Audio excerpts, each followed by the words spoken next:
Aha, we're live. What's up, guys? How's it going? All right, today's title, The Boys Finale Box Breaks.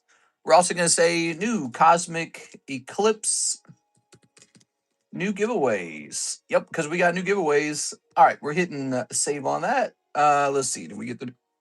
Excuse me. Did we get the new price? Yeah. So Cosmic Eclipse is in. It's not very cheap. It's pretty expensive. We're going to hit comment on this. I guess Cosmic boxes got pretty expensive over time. Let me go ahead and mark unread. Okay. Didn't get that much done today.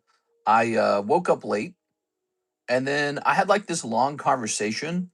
Actually, that's why we were late. I had this long conversation with the woman who owns the house across from where John lived. We're going live for Wednesday day. There we go. I got to tell her all the juicy details of that whole event because she was living across the street from him, and she was helping me out. She was getting the lawn mowed, so she was telling me about that. She noticed that our grass was getting long, and so she sent her guy who does the mowing on her side. She sent him over to do our side too, and she was just asking for like $30 for that. I was like, wow, $30, you got a pretty good deal on that. So, anyways, we ended up talking, and I was like spilling the beans, telling her the whole story, and and so here we are, starting late. All right, we are. I got a lot of work done last night, though. We were very productive last night. Hello, everyone. Welcome to the Wednesday stream, not the Tuesday stream, the Wednesday stream. Did I write down Wednesday? Yes, I wrote down Wednesday. Good. All right. So we started a little bit later than I anticipated because of that conversation. There's always something distracting me. All right, there we go. And let's grab this. Today's an interesting day. We got a package in the mail from a gentleman who sold us our Cosmic packs. We are. We're going to pin this. So, Cosmic is back in stock. We never actually ran out of Cosmic. I've got like 2 sealed cases of it. I think it's 2 sealed cases. If it's not 2, it's at least 1 sealed case. I would actually have to go through my inventory to find out, but I suspect it's 2. Let's see. Badoo, badoo, badoo, badoo. We're going to click on, we're going to delete this, delete this, delete this. Yeah, so I was not out of Cosmic, but what I was out of was, open cases of Cosmic. I didn't want to unseal any more cases. Here we are. So we got this fresh Cosmic in now, and we've swapped out of the Breakthrough Break and into a Cosmic Pack Break. That's what we got going on. Very exciting. I think you guys would be happy to see that return to the menu. All right, there we go. Mr. What are those boys cards? The boys, what is this? This is an Amazon Prime what do they call that? When something's when something's exclusive. It's an Amazon Prime exclusive TV show, and it's just a real popular one. You get a lot of memes out of it. You remember when we used to run that one sound effect when people would subscribe? I'm smarter. I'm stronger. I'm better. That's from The Boys. So we ran that for like years. I think we ran that, and it's just a fun show. Let's see. Hey, what's up, Mr. CS Man? You were opening some hot Star Wars cards yesterday. We are, but we didn't pull any Siggies. We didn't pull any sketches. I don't know if you can pull Siggies. Can you? You can pull signatures out of there. Yeah, you can pull signatures out. Anyways, we have a box break running for the boys. You guys know this from last night.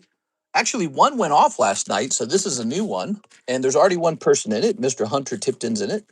So we need 3 more people in there for that to go off. Here's the fresh Cosmic pack now. The gentleman who sold me the Cosmic packs was very generous. We are. So his name was, I'll just say his name for him. Pokey Spot NYC. Pokey Spot NYC. He was very generous and gave us a couple free ones. So he gave me, first of all, he gave me a free pack of Cosmic. Those aren't cheap anymore. So that's very generous. He wants me to open this on screen, I think. And then he gave us these bonus slabs for you guys. So we're going to set these aside as giveaways. So he gave you guys all these giveaway slabs, 5 of them. Pretty good. We're still running through the Brandon giveaway. So when the Brandon giveaway finishes, we'll start these next, okay? How nice is that? All right. How about that? You know, he could have sent me those slabs to sell on consignment too. That's another thing. We want some new consignment slabs. We're low. We could use some more. Hey, bro, I'm here for the free ones. All right, let's see what we get out of this pack. This is a whole free pack of Cosmic. We're selling ours for like $150 a pack, so that shows you what I think about the price on these.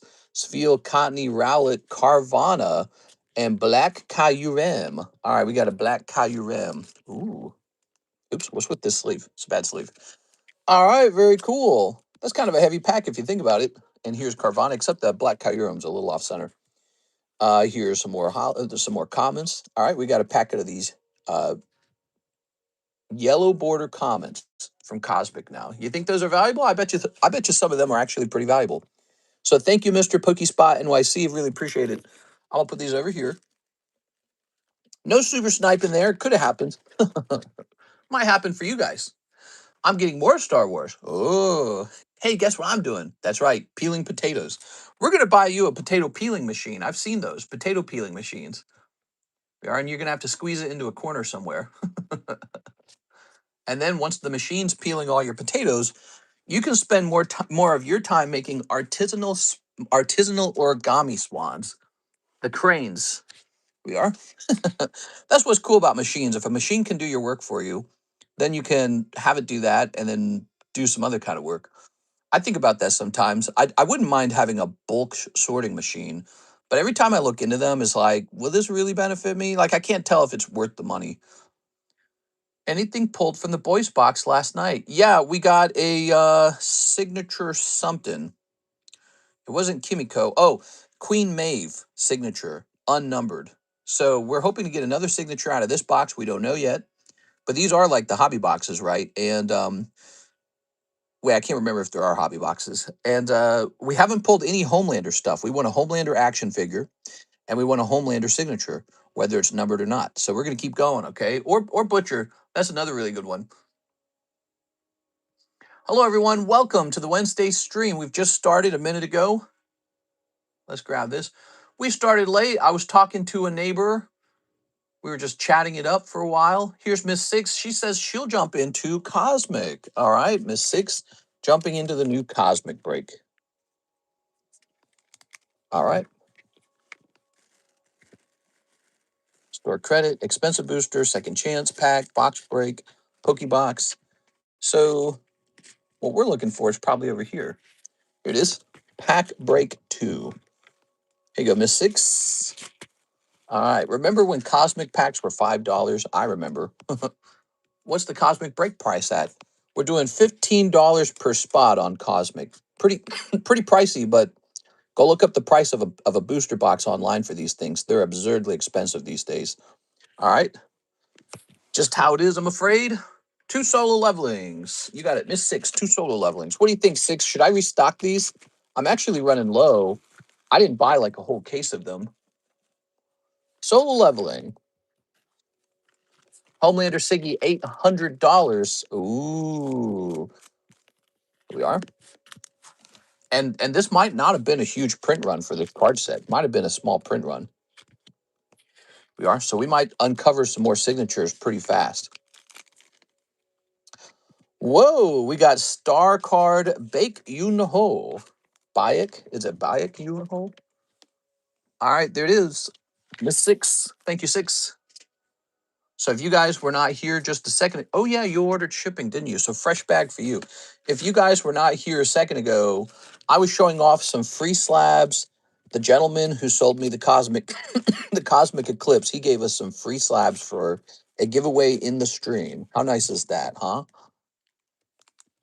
We'll put his name on the giveaway. That tends to be how we do the giveaways. We put your name on it, so at least you get some credit for it, huh? We have Mr. CS Man, run it back. He wants a new round. What is this, 10 packs? 10 packs, right? So he's going deep. Let's see what I have. 1, 2, 3, 4, 5, 6, 7, 8, 9. Ooh, we need another box. I'm running low now. I don't keep a ton of top Star Wars in inventory.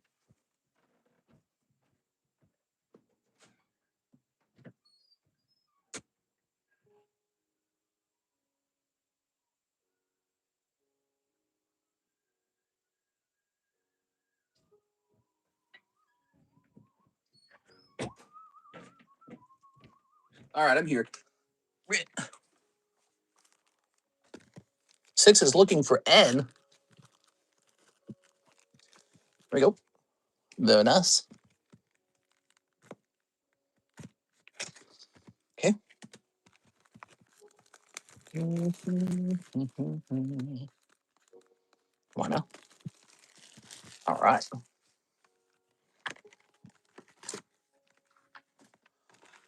This is the end of the 2024 Star Wars packs. Most likely, I'm not going to restock these because they're pretty expensive to restock now. We'll be looking forward to the next Star Wars set after this one. We have stocked vintage Star Wars packs before, though, and they do sell. Star Wars is a great brand, even though Disney kind of screws it up. All right. Mr. CS, man, he said, give me some Star Wars. Can't believe how long the wait is at PSA. Oh, I believe it. I believe it because I've seen it before. I've seen this all before. There's something there that wasn't there before. 1, 2, 3, 4, 5, 6, 7, 8, 9, 10. We got 10. Cool. All right, let's get started.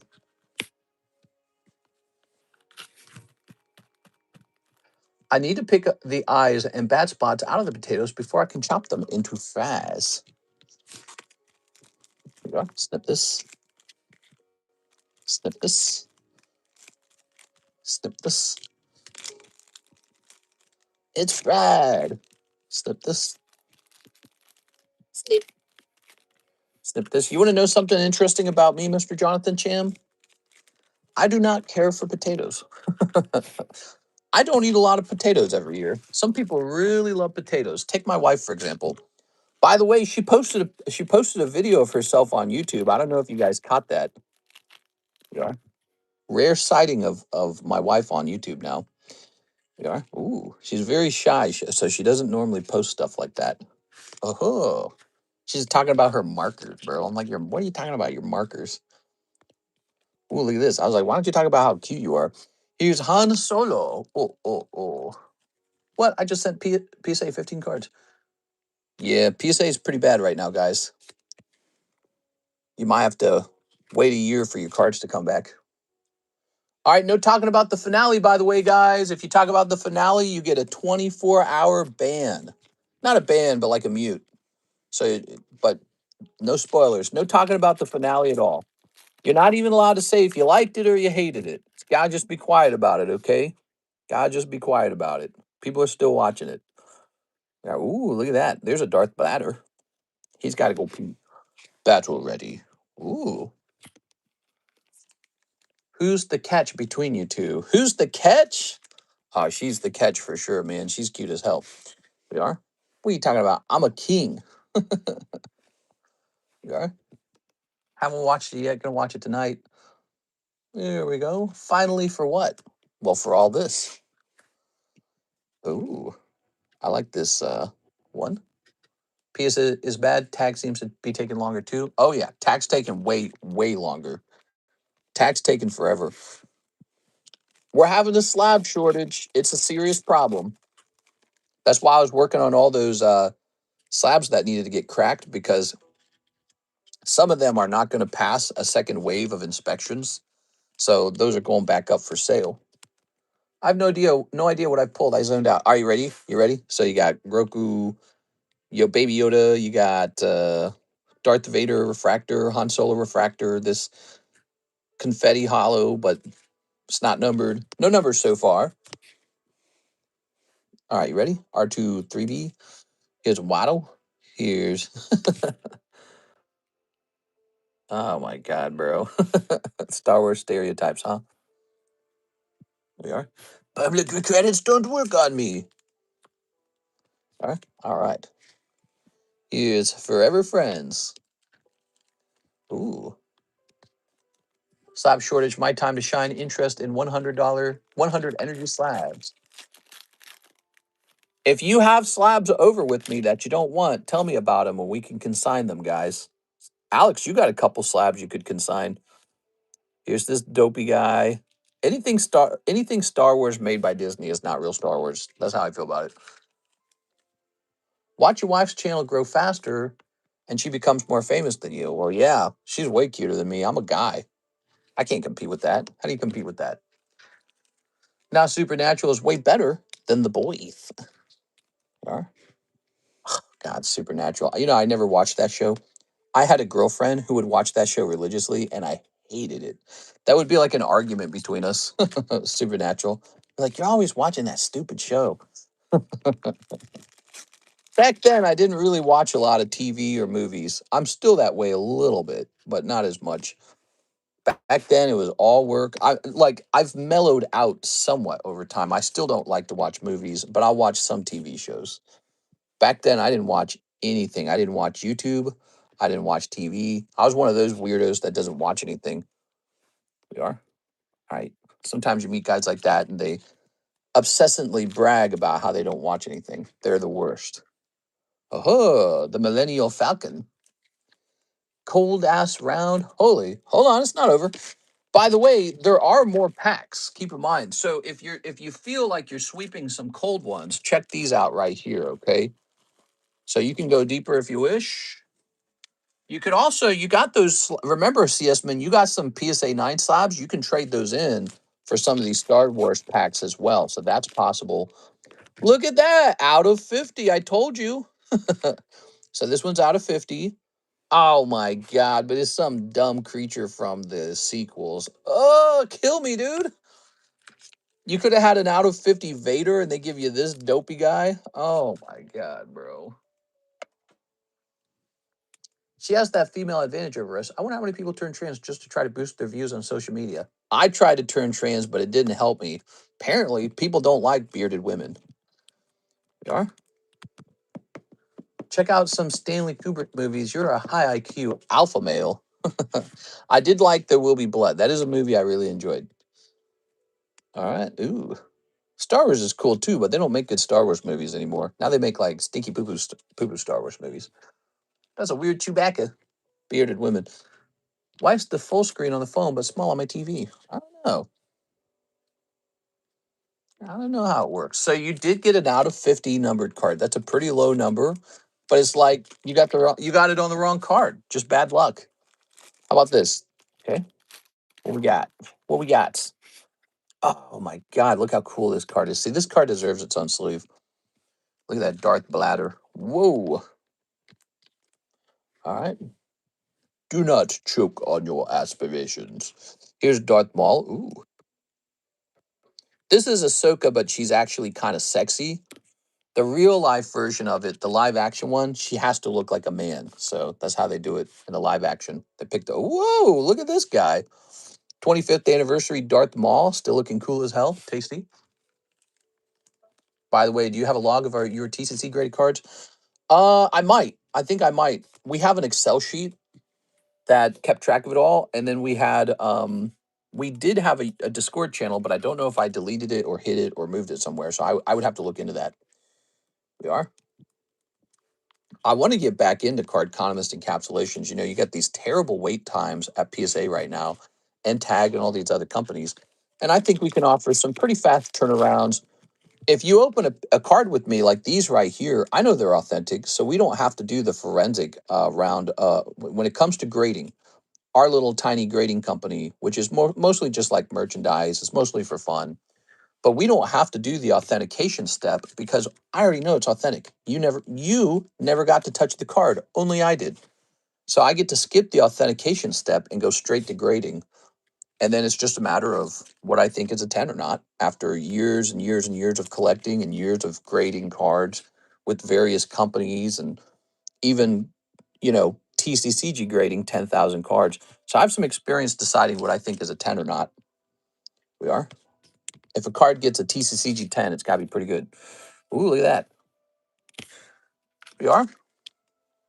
It would be nice to get a guy to come back out here, live in the house John was living in. It's all nice in that house now, by the way. It's been like mega cleaned. Oh, another numbered card is another low. Oh, it's out of 150. Okay, that's not bad. Let's see. Oh, Grand Moff Tarkin. Very nice. All right, so here's another numbered card out of your set. He's pretty famous. I watched him in another movie called The Green Knight. Very goofy movie. How CGC's turn around, we're going to find out, but I'm pretty sure it's going to be real bad. Pretty sure none of the grading companies are fast. You know what? Who could be really fast? Cardconomist grading could be very, very fast if I wanted it to be. If only Alexis had practiced encapsulating this whole time and was like a pro at it, she could be doing encapsulations for us, but I don't know how to talk her into it. I don't think she has like a very strong passion for card grading, unlike our group. We're very passionate about it.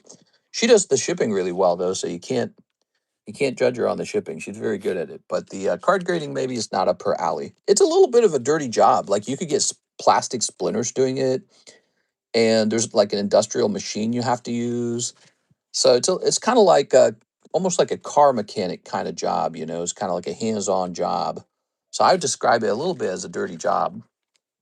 Okay, I'm moving in on my way right now. Yeah, I know. I mentioned it to Karis, and she's like, I don't know, dude. We had that bad experience already where we were working with John, and it just turned out so poorly. It ended very abruptly, and it was just so stressful. It's almost easier to just not work on it. So it's like you have to find a motivation to get back into it. You have to find a passion for it again. Look at this. I'm still very passionate about card collecting and card grading. So I have those passions still, but yeah, it was a stressful event. Man, these are all so cool. Mister, how many hours a day would you say you're on the clock or doing TCC related work? Oh, it's a lot. So obviously we have about 6 hours of stream time. Now, before we go live, we always have stream prep. So there's like a lot of there's like cleaning, and the bulk has to be taken care of. So there's bulk box building. The shipping has to be staged, and then of course there is the product ordering, and there's always answering emails and responding to problems. And then there's like taxes, which is like a never ending job. Taxes is constant. And I would say there's an aspect to the job that's sort of like competitive shopping for like really distinctive products. And then finally, I would also say one of the biggest time consumers of all is card grading. I have to put together cards to grade, stage them for grading. They have to be sleeved and put into their semi rigids, which doesn't sound very difficult, but yeah, it can take like 2 or 3 hours to get that done. Overall, I would say I'm definitely always hitting 8 hours a day. And on many days, I'm hitting like 10 hours. So a lot of days, even though maybe I'm like not live, I'm sitting on my couch with my laptop in my lap and I'm working on something. There's content creation. So you have to sit down and actually make content. And then there's also communicating with Mr. Mike Side and Miss Alexis. So there's a lot of communicating that goes on as well. And then there's just like sitting down and strategizing and talking about what's going on in the market and stuff like that. There's just a lot.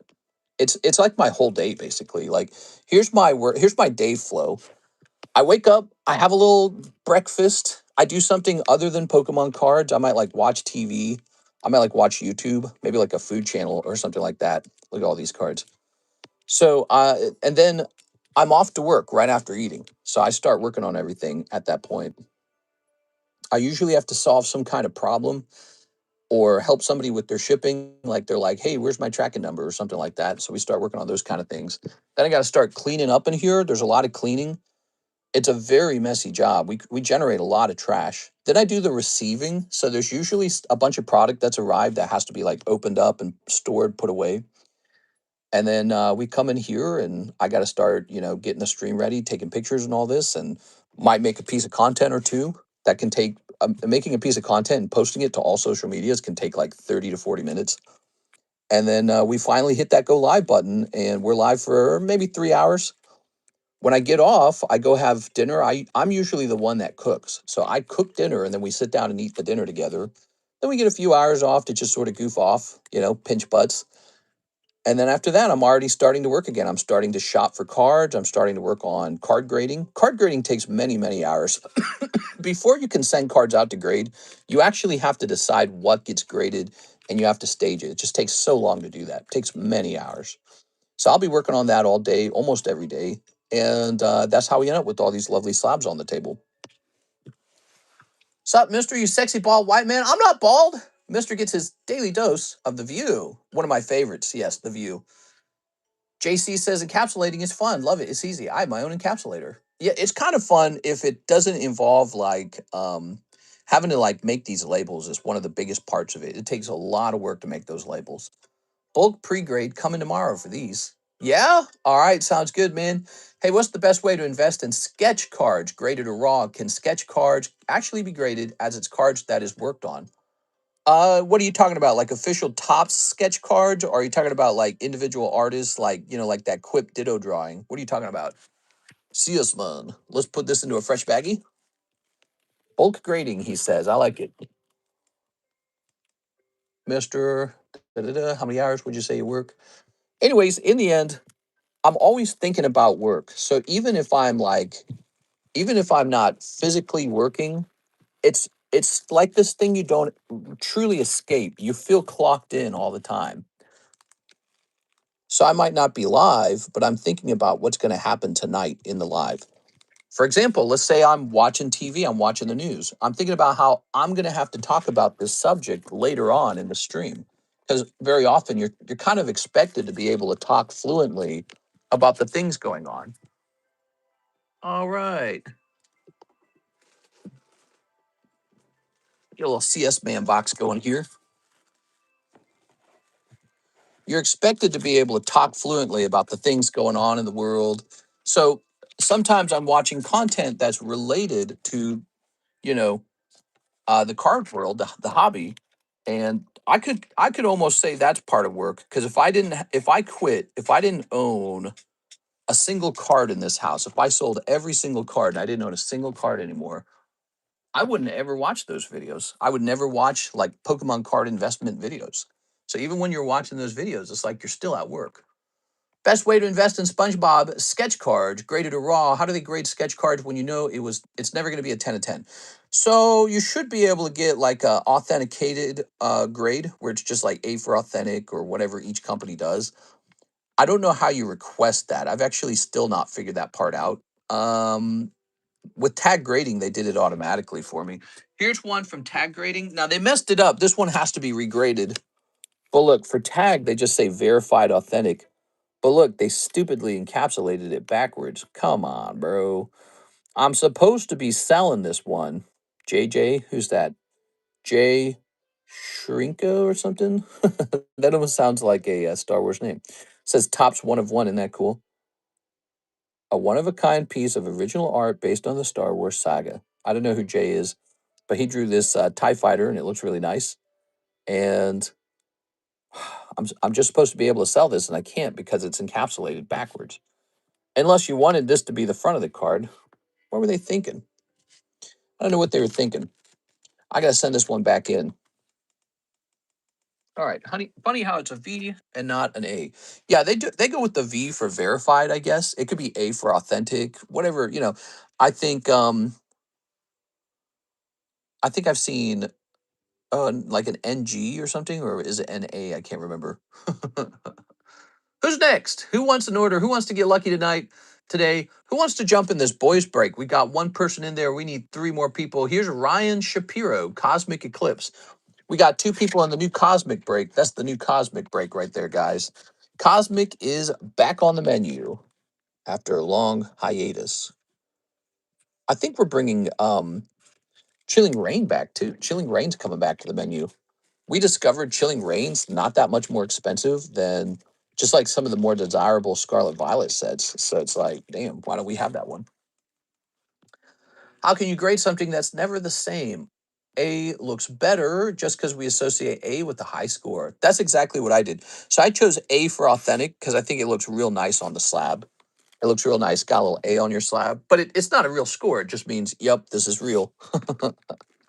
Here's Patrick Starr. All right, guys, the queue is open. Here's Charizard. We need somebody in here. Here's the Charizard. And we need somebody. Oh, the Misdreavus went off, didn't it? So Misdreavus went off. Poor Mr. Marius. He's just waiting for somebody to join him in this Kickstarter. Poor Mr. Marius. And here is Radiant Charizard, 3 out of 8. It's Shiny Charizard. How can you guys skip Shiny Charizard? It's Shiny Charizard. You got to join it. That's kind of how it works. I don't know if you guys were aware of that. If you guys want to open the boys packs but not be part of the box break, we have them right here. They're $12 a pack. That means you get a guaranteed pack for $12. You can send in for 3 packs for $36. Yes, we're selling the boys. It's the season finale, guys. So it's a fun time to open them. It's like a seasonal event, like Christmas or Easter. Yeah, ooh. That's our event right now. Is we got the boys breaks going on. We want to see who pulls a Homelander. No one's pulled one yet, but we've opened like 4 boxes of it. Is it possible in PSA to authenticate? I believe so. Oh, check the website. What? I didn't get an email for the website. My email list is blank. Man, that's so unreliable.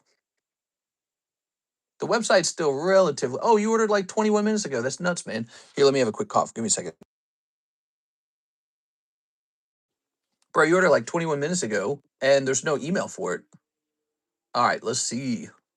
I watched final episode. It's good. The deep wins. Come on, man. Oh, hold on.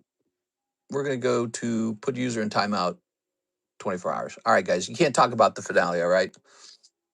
Now, we have Jeff Leon. He wants Dreamlike Oceans. Dreamlike Oceans. Here's 151. Hey, are there any moderators in here? If anyone talks about the finale, give them a 24-hour timeout, okay? Here's 151 Surprise. I'm not paying for Prime just to watch that. This is J-Dog. Sneaker Bunko Volume 2. Where's my Sneaker Bunko Volume 2? Here it is. Very good. We want also a Cosmic Spot and a Fuji Bunko Volume 2 second print. It's a long title. There it goes. Mr. Sorry, a little busy at work. Didn't time them out in time. Yeah, you guys aren't allowed to talk about the ending. It is considered spoilers. Really unfair to do that to people. It's not cool, man.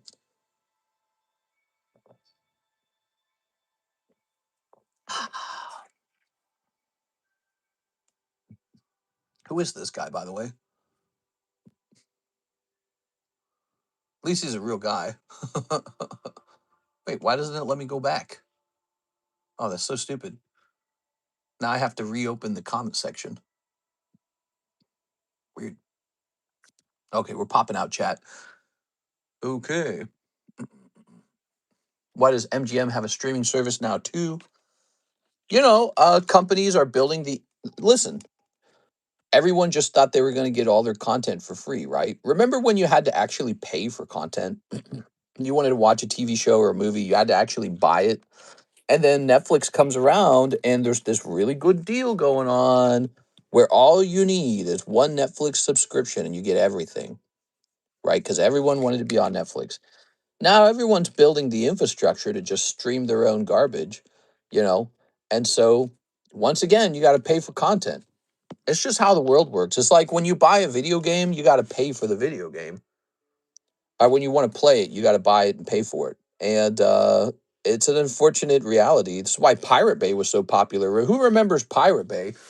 Pirate Bay was my Pirate Bay was my way to become cultured because without Pirate Bay, I would have missed out on a lot. I don't know if Pirate Bay's still running though. Nowadays, you have this fragmentation of the streaming services into a couple major ones, like there was, Netflix, HBO, Hulu, Amazon Prime, Apple, I think, is one. And I think that fragmentation is just going to continue because people are going to build the infrastructure to be able to stream. There's Disney, and they're going to say, you want to watch our stuff? You got to pay us $6 a month to watch it. Like spoiling the ending to Red Dead 2, mister? At the end of Red Dead 2, I don't remember what happens at the end. Red Dead 2 is old, though. All right, there we go. LimeWire, hell yeah, dude. Can we buy your slabs? Do you ship internationally?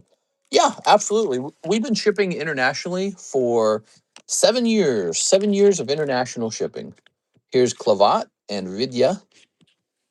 Okay, here's Azure Lane. You're pulling this cutie and that cutie. All right, here's 151 Surprise. You're pulling Smelly Dactyl. And from the Sneaker Bunko 2, you're pulling this cutie and this cutie. All right, there you have it. Jeff Leon round. Jeff likes mixed rounds. Pirate Bay been shut down. A lot of people arrested over it. Whew.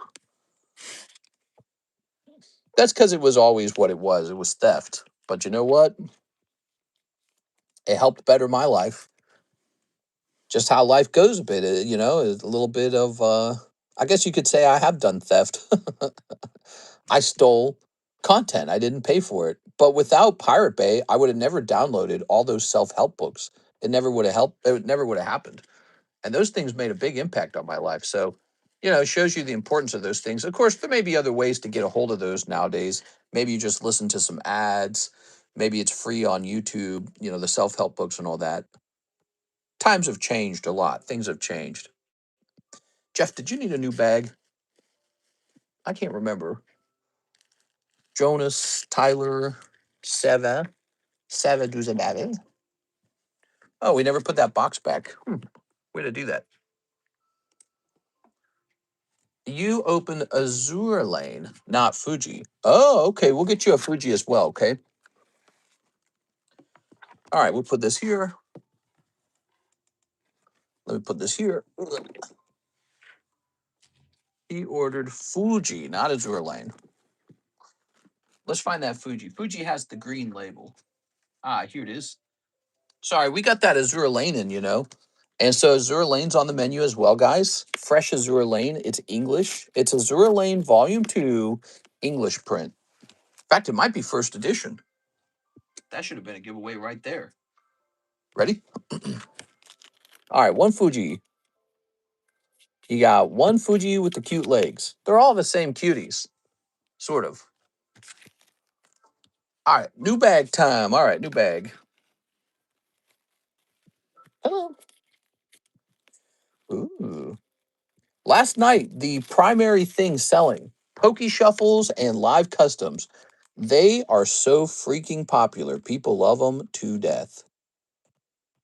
Those are the top sellers right now. If you're curious what sells the most on our menu, it's still Pokey Shuffles and Live Customs. People just go real crazy for them. In fact, we're in the middle of rotations on the Z box. So we should have some slabs like these coming up, like the Nazgul, Scar, Slowpoke, and Super Mario Brothers. Boop, boop, boop, boop. Hey, this is pretty cool. This should go into the other, bruh, the other shuffle. It is. Oh my gosh, the Poke Shuffles went crazy last night. Yeah, they did. 1, 2, 3, 4, 5, 6, 7, 8, 9, 10, 11, 12. There it is. We got 58 viewers. How many viewers do we need? We need 68. 68, and you guys get the view bounty done. 68 viewers is the goal today, guys. If you want to contribute, to it, all you got to do is stick around until the number goes up. So this is going to say 7 of spades. Mario. 2015. Mario stages. All right, and this shall say P10. Boy, I got this Minecraft music blaring in my ear, and you guys can't even hear it. Why am I playing it so loud? So if we buy live customs, do we get a mystery slab? Sorry, not very clear. The live customs are little booster packs that give you a chance for a slab, not a guaranteed slab, but a chance for a slab. If you don't pull a slab, what you might pull instead is just a Pokemon card like this one. So they can be pretty rough. In other words, you can buy like 3 of them for $75 and just pull 3 Pokemon cards. On the other hand, you might pull a $25 booster pack and it comes with like this, like a $150 slab. So that is what is exciting about the live customs. It's a booster pack product of my own. It's a custom booster pack, just like kind of what like GameStop's doing. And our packs are a combination of slabs and ungraded cards. All right, so we're putting this up into the other shuffle. We just put a nice Mario poker card in there. That's nice. You know, I've always wanted to put those Mario shuffles into some kind of break product, and now I have a means to do that. All right. Thank you, Jeff. Jeffy Weffy. What do we got? Ryan Shapiro's done. No orders in the queue. It's Wednesday. You know, I want to mention this. If I had to pick 2 days off per week, it would be Tuesday, Wednesday, because those 2 days are actually both pretty slow. And then things heat up Thursday, Friday, Saturday, Sunday a little bit slow down, and Monday's pretty hot for some reason. I don't know why. I think it's because everyone hates Monday, right? Oh, we have a silver coin, everyone. Look at this. $175 graded MS70 Year of the Dragon. So if you're born in Year of the Dragon, you might want to have this a beautiful silver coin. All right, and then we got this Shuppet. What did I do with this coin? I bought it and I held it for a while, and then it went up in price, and now I can sell it for a little bit of a profit. Isn't that crazy? It's kind of like aging wine or something, right? Like you buy or cheese. You buy a big inventory of cheese, let it get a couple years older, and you say, okay, I got aged Parmesan or something. It is a little more expensive now because it's older. Look at this. Thinking of selling all my Weiss cards to buy Gold Star Vaporeon. Go for it. So if we buy live customs, do we get a mystery slab? Sorry, not very clear. Power pack for life. That's Garfield. I'm Year of the Rat. What year is 6? Is 6 here? 6, what's your zodiac? What's your Chinese zodiac? I want to hear everyone's Chinese zodiac. Oh my gosh, Cosmic Eclipse. Yeah, here it is. Cosmic is back. Here is a pack break for Cosmic. 2 people in there already. So there's a little bit of momentum behind that one. I want to hear about your guys' zodiacs. What do we have here? We've got Warrior of Light for $50. Oh, okay. That's cool. Where are my sleeves? Where your clothes at? The rooster, caca, the platypus, the horse. Come on, you gotta be honest, Mr. Tyler. What's your zodiac sign? Poor Care, she got Year of the Pig. Wee! Actually, she's Year of the Pig, and I'm Year of the Snake. And it says on both of our zodiac signs to avoid each other. Isn't that hilarious? It says avoid the pig, avoid the snake.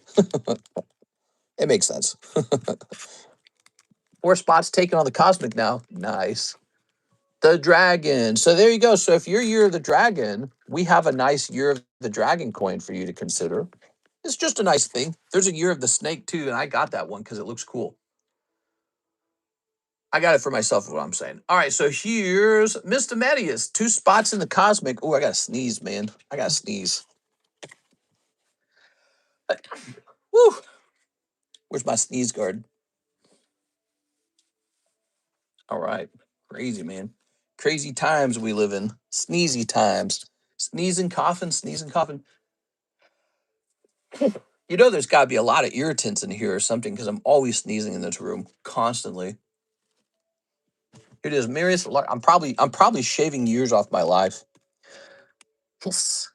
Says I'm black sheep, but I'm white as wool. Can we buy multiple products throughout a span of a week or so and get everything shipped at once? Yeah, that's exactly how this channel works. It works exactly like that. So you get to store your stuff over here for up to 1 year, and you can just keep adding to it and adding to it and adding to it. So you could start buying today, and you could buy next week, you could buy next month, you could buy 5 months from now, and just never ship. You just keep it all together. And then one day you decide, okay, I'm ready to send this home, and then we ship it all out for you. So that's exactly how we do it. It's almost like a card vault a little bit. You vault your stuff over here.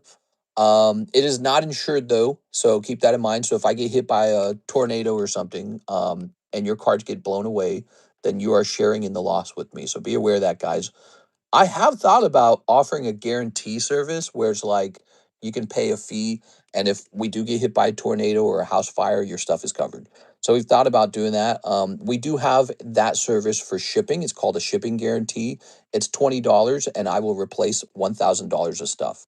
So if you want $2,000 of stuff to be guaranteed, you would do $40. See, so we have a shipping guarantee. That's you can find that in the extended menu. But yeah, so this is like a card holding table. We hold people's products. Like, look at all these boxes. See all these boxes? Everyone's cards are stored nice and neat in those boxes. And they may store those cards over here for like 6 months before they ship. You're allowed to do that. It's designed for you to do that. Maybe you got some pricey cards that the missus doesn't need to see. Other tricks you can do, you can pay $20 to have a channel in our Discord server where I will take pictures of your cards for you and post them there as you request.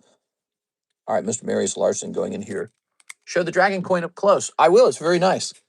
It's like my last one. I sold all the other ones, and then I just kind of held that one. I think it's my last one. We sold the other ones. First of all, let me see how many we have left. We don't have a lot of silver left. Silver's been doing so well. There's the snake I told you about. See, you're the snake. Cool, right? Yeah, so that is the last dragon coin. We used to have like 6 of them or something, but they all sold. And here he is. Let's get him. We're going to take him out of this sleeve, and then we're going to take him out of this sleeve. is MS70. MS70 is the equivalent of a PSA 10, if you didn't know that, guys. That's how it works with coin grading. If you're seeing some scratches, that is probably not on the coin. That's probably on the case. Because otherwise it can't get that grade. The grade MS70 is like a perfect coin. Pretty neat, huh? This is called a colorized coin, and I picked the one that I thought looked really nice. All right.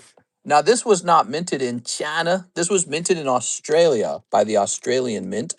They're pretty good. We are. All right. So they'll say up there 2024 Australia. That was minted 2 years ago. All right. There you have it. Why do they store for so long? What's the purpose? Just curious. Usually combined shipping. So, if you think about it, the shipping is a benefit when you can put all your stuff together and ship it all at once. Other reasons why people don't like to ship unless they get a big hit. So maybe it's been a while and they just haven't hit anything that they care to ship home. Maybe they want to keep it with me because they want to save up and use my middleman service for grading. So we have like $30 tag grading. We have $28 CGC grading. So maybe you keep your stuff over here, and then when you get your next paycheck, you go, okay, please send out my blah, blah, blah to CGC or to tag. I'm also very adept at pre-grades. So people trust me to give the card a very accurate pre-grade, and then that costs $3 per card. So they might keep their cards over here because they're waiting to pre-grade the card and then send it out to tag or to CGC. So those are some of the reasons. But yeah, the big reason is probably going to be convenience. It's probably going to be like wanting to get that pre-grade. We pray someone gets that binder break. We do have a binder break. I just took the Charizard out of it, actually. So I don't know. Maybe it's time to disassemble this. I just assumed this binder break was dead. And what I did, here's what I did with the Charizard. Like, see these two cards, 20 and 5? So I'd take them, put them together like that. I actually put the Charizard pull into the live customs. I thought, man, wouldn't it be cool to just pull this Charizard? So here's Bulbasaur and Bulbasaur for 25. And I'm going to do this. I'm going to put them in together. And I'm going to just drop this in the middle of the box somewhere. So there's only 2 packs like that in the entire box. Look how many packs there are. There's a lot of booster packs, obviously, but there's 2 packs in here that actually have pulls now. One of them is a Charizard pull, and now the other one is a double Bulbasaur pull. Not bad stuff. We are? All right. Oh, the binder break is dead. Yeah, the latest round of the binder break did not really move. Kind of similar to the jumbo pack break, because the jumbo pack break really slowed down. I think sometimes products are fun, but then people want a little break from them. I shouldn't use the word break, but they want to take a pause from them, like, because people enjoy what's new. They enjoy what's exciting and new. Like today, we've got an event going on. This is what's exciting and new. The boys season finale is out, so we're doing these big box breaks on the boys. It's actually really low priced. Our price is almost matching the eBay price anyway. So I'm not making a lot of money on selling you guys these boxes. We're doing it for the fun of it. We're doing it because, the show's ending and we want to see if we can pull some of the popular characters. So that was the only reason I bought this, was to just have some fun with you guys. So take a look at the price on eBay and then take a look at my price. 40 times 4 is 160. Remember, that includes the taxes already. When you check out at my eBay shop, or at my my website shop, or on PayPal, there is no tax collection, is there? Well, that's because this price already assumes the taxes. It's already baked in. So there you go. I make almost no money selling this box, but it's just a thing to do for fun. Here's Alicia Brown. 2 spots in the Cosmic. All right, you got it. I thought the Cosmic might move pretty fast. We haven't had Cosmic in a while. Cosmic's a popular one, huh? It used to be the Energy Lotto. Can we send cards to you so you can get them graded for us? 100%. There's a guy in the Netherlands, and he just sent me a bunch of cards to grade with tag a couple months ago, and then we got it graded and we mailed it back to him as well. And his name was like Altaria something, or I can't remember his name, but we got that done for him. All he had to do was get the cards over to me and pay my middleman price, and then I took the care of the rest for him. So we do that for you. You can mail cards in have me grade them for you, and then have me send them back to you. 1, 2, 3, 4, 5, 6, 7. In fact, if you don't like some of the grades you get, you can also tell me to sell them on the table for you. So we do consignment now. So you can grade some cards, and if you don't like how they graded, just have me sell them for you right here on the table. Mr. only sells his body for profit. We all sell our bodies for profit, don't we? It's just some people sell certain parts of their body for profit. Hey, what's up, Mr. Himan Shunigi? He says hi. Let's see. Has the Kingler gotten any movement? The Kingler is stuck. Actually, I'm not gonna lie, a lot of the breaks are moving kind of slow. So, like, here's the Kingler. He's 2 out of 8, 6 spots remaining. He hasn't moved very much. Here's the Radiant Charger. Now, here's what's interesting. You'd expect this one to finish right away. So a break like this in the past would have been like, pop, it would have just gone. Here's my theory what's going on. All the sales are getting diverted to Poke Shuffles and live customs because they're so fun. I mean, they're just doing phenomenally well. This guy is actually cheap enough to fit in the live customs. I could just go put him in the live customs right now. So people just love the live customs. We sold a bunch of them last night. People love the Poke Shuffles. We sold hundreds of dollars of Poke Shuffles last night instead of any movement on this. Like, let me think about it. I think we sold close to $200 of Poke Shuffles last night. That could have been 5 spots over here, and then he just would have been done. So people are enjoying those shuffles and the pokey shuffles. Probably the instantaneous outcomes is part of the fun. The other thing I'd say is these guys have been moving. We've been going through pack after pack after pack of vintage. And now look at this. In this stream, this Cosmic's almost done, guys. You could join this Cosmic for 15. That's a $150 item it's as well. So this is 1, 2, 3, 4, 5, 6, 7. So there's just a lot of competition. We have a lot of breaks going on. And the Pokey Shuffles and the live customs have been a surprise hit. They've just been selling really well. People really enjoy those. All right. Let's see. We're going to go and do this. All right. So you guys are not allowed to talk about the ending to the show at all. You're not allowed to say if you liked it or you didn't like it. You're not allowed to hint about how it ended. Um, if you do talk about it, we're going to put you in timeout for 24 hours. Mr. Only sells his body. Move me over to the Charizard from the Kingler if it's okay. Yep, you're allowed to do that. You're allowed to move from one break to another. Here it is. So Miss Alexandra is in the Kingler all by herself, her lonesome. I think I'm going to cancel the Kingler. He just doesn't have the momentum, you know. Sometimes breaks don't have momentum, and when that happens, we like to cancel them. It is. So Radiant Charizard is now 4 out of 8. You know who does have some momentum? This Charizard, of course. So Miss Alexandra Noor is going to end up with $40. Here it is. So this is a break. We're going to suspend it now. Where's our store credit bag? So you don't have to worry about the Kingler. He's not going to be on the table. Bye, Kingler. He's a nice card. We'll put him over here. He's still a good vintage card. So we'll give him another try another day. And what we're going to do is we're going to put this lightning break up here. All right. It would be interesting to have somebody updating the Discord server all the time for like what breaks are active. And Tammy was doing that for a little while, but I didn't really encourage her to keep it going. And you know what? It's a lot of work too. And she's employed. She's gainfully employed. So she's got a real life she's got to take care of. I wonder if we could have one person taking care of the Discord, putting all the breaks information up, and then as a payment or reward, you get one free spot in each break or something, or not break. That would be a lot of money. One free spot in each giveaway, something like that. You know, I'd be down to update it. Says Tyler. We could give that a test if you wanted, Tyler. I would ask Tammy to do it. I think that Tammy had a change in her work schedule. And so it could be something that all the moderators have access to with one primary person responsible for it. And then there could be like a reward for it where you get a guaranteed spot in the giveaways. I would also help update it if you need it. Tammy says I can still do it. All right, so maybe we should do that again. You know, the reason that's on my mind, by the way, is because last night Mr. Brett Love expressed that he kind of misses that channel. He liked the break channel where he could keep track of what was available. And I told him, I was like, well, I didn't want to update it myself, and I wasn't really pushing anyone to update it. So I don't know. What do you guys think? You think it's worth it? It just needs updates. Yeah.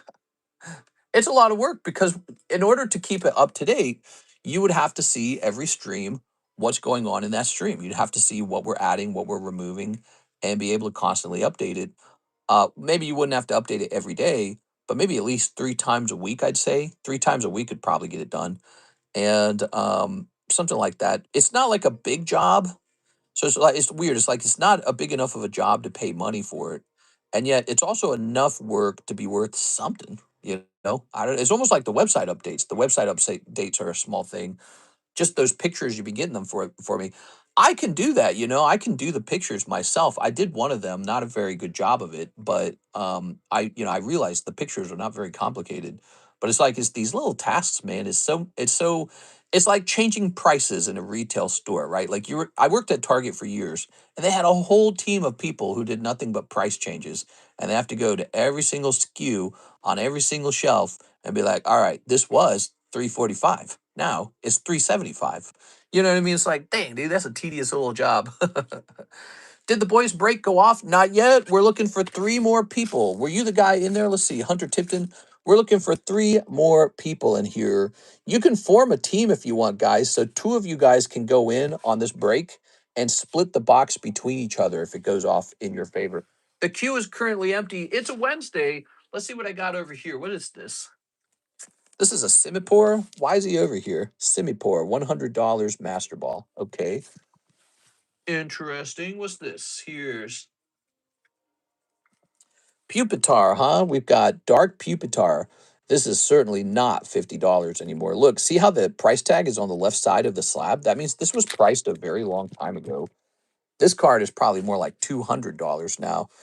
This is a vintage Team Rocket return Japanese Pupitar. And we must have priced this up almost a year ago or something. That means we got to check that Simipore as well. Rocket pack break gone off yet? Not yet. There's a number of people in it, though. It's like halfway filled, I think. Friday's going to roll around, guys, and a lot of these breaks will start moving because people get their paycheck, and paychecks change a lot of things. But if you're new and you're watching this and you want to join the fun, we got all these breaks to move, and this stream is made popular by you guys. When you guys join a break or something like that, that is the entertainment. So it's up to you guys if you want to see it go off today. Dark Pupitar Black Deck. That's right. I got a big black deck. How many spots left in the Cosmic? Cosmic feels like it filled halfway already. Let's see. No, it's more than halfway. There are 3 spots left, right? So it's 1, 2, 3, 4, 5, 6, 7. 3 spots left in the Cosmic Pack Split. Maybe we'll run it back. We'll do 2 rounds of the Cosmic Pack Split because those just arrived. All right, there are no Pupitar black decks. No, wait, here's one. Holy, here's a PSA 9. They want $420 for it. Let me check sold. $420. All right, the last Japanese black deck Pupitar sold back in April for $120. So there you have it. My suspicion is probably correct. This may be like $200. I don't know, because the other one was a PSA 9 and they wanted 400. That seems too high. Let me take a look at first edition black deck. So that's a more broad term, right? And we're going to see what has sold recently from the black deck. All right, so Mag Cargo recently sold for 150. He's a good comparison. So we're going to stick this guy around 200 and leave it alone. All right, he could be he's a Pupitar. I don't know. Maybe he could be a little cheaper. Yeah, maybe he's a little cheaper. He's just a Pupitar. Come on, a little bit cheaper. There's none for sale online, so I've got one for sale. That's actually a really good sign to get this listed up on eBay as well, if you think about it. Dual listed. Do you have a 2023 Charizard graded? 2023? I guess. Which Charizard are you talking about? Ending soonest. What? When is this ending? What's today? Ends in 4 hours. What? Here's an Oscar Resendez order. He says he'll take a Cosmic spot and a The Boys spot. That's the spirit, Mr. Oscar. Good luck in there, man. Hey, you never know. You might win twice. All right, The Boys halfway filled, everyone. We need 2 more people. You can go in together as a team, by the way. And if you win as a team, you can split the packs together. I'll split them for you. Here you go. So you're going into the Cosmic and into the fresh round of The Boys. Boy. Hunter and Oscar are in. We need 2 more people, and The Boys box break goes off. Who wants to place a first-time order? I'd like to meet a new guy. Look at this Gengar. So this is all specially sleeved. This means I'm not really supposed to sell this. Look at that. That's from 2020 Shiny Star. I'm curious, what does this card sell for these days? Shiny Star Gengar. It's just a Japanese Shiny Star Gengar. Sells for $100, $130 in fact. Wow, so cool, man. He's very cute. I'm gonna go put him in the Cardconomist box. Wow, this one's encapsulated really well. Look how clean that came out. Look at the that's how it's supposed to look. Look how clean that label is. Nice and square. And look at the centering on these. That looks perfect. So I love it when the label looks good. Sometimes the label did not look so good. And I blame John for that. It's your fault, John. Sometimes the label would be like a little off center. Sometimes it was the machine's fault. The machine would like knock the label a little bit to the left or the right or, tilted. Really, really clean. Oscar, you should team with me. How many spots left in Cosmic? You guys could be a team. So, Oscar and Hunter, if you wish to be a team, I'll put an A on your cards, okay? That will increase your odds of winning, but it will also decrease how much you get if you do win. Sergio, L12, get me a Cosmic spot. You got it, man. Good. All right. Pack break 2. What's that? 2 spots left or 1 spot left? 1, 2, 3, 4, 5, 6, 7, 8, 9. 1 spot left on the Cosmic pack. So today we've already sold $320 of Star Wars cards thanks to Mr. CS Min. But then this Cosmic is definitely going off too. What is that, 470 or something like that? Does that come out to 470? And then this might go off. I'd like to see this go off because The Boys is very cool, man. We got to try and squeeze what we can. We only stream 3 hours at a time. There's End's Plan. I'm going to start the 6th break for that. Here's a Voltilam. Voltilam. Yes, Voltilam. Did you guys see the new trade break? If you're waiting for your paycheck, that doesn't mean that you can't do anything on this table. Here's the trade break. This time is for a etched Leia card. It's pretty cool. It's from 1993. Look at the quality. Check this out. That's a Topps card, by the way. So this is the prestigious Topps company. See, Topps? 1993. That's older than any Pokemon card. And you got a nice TIE Fighter there. You got the AT-ATs in the background. It's very cool. Well, I sent this to Tag because I knew it was not going to grade a PSA 10. I knew it had no shot. But just look at how beautiful that is anyways. And it's only $40. So it's quite cheap. You can buy a $5 spot in here directly if you just want a spot in this break, or ask me to dig $5 of junk cards out of your bag and take a spot in here just by trading cards you don't want. That's the point of the trade slab. Let's say you're out of money for the weekend, or maybe, your baby mama says no more Pokemon cards for you, but you got a bag of cards over here. You can always purchase a spot in the trade slab with your junk cards. I only like bottoms. Ooh, 6, just now seeing End's Plan. ONG. That's End's Plan right there. You guys want me to host a 6 break? You know what a 6 break will be? It'll be a typical break, but we'll say 6 at the top, and then when you pull it for $20, you can then gift it to 6. What do you guys think? Sound good? We did just take down the Kingler, didn't we? So the Kingler's off now. And we'll say this is it says 130 on it. I guess we'll do $20, 1 and 7. All right. All right, so if you pull this for $20, you can just give it to 6. We'll call it the simp break. We'll call it the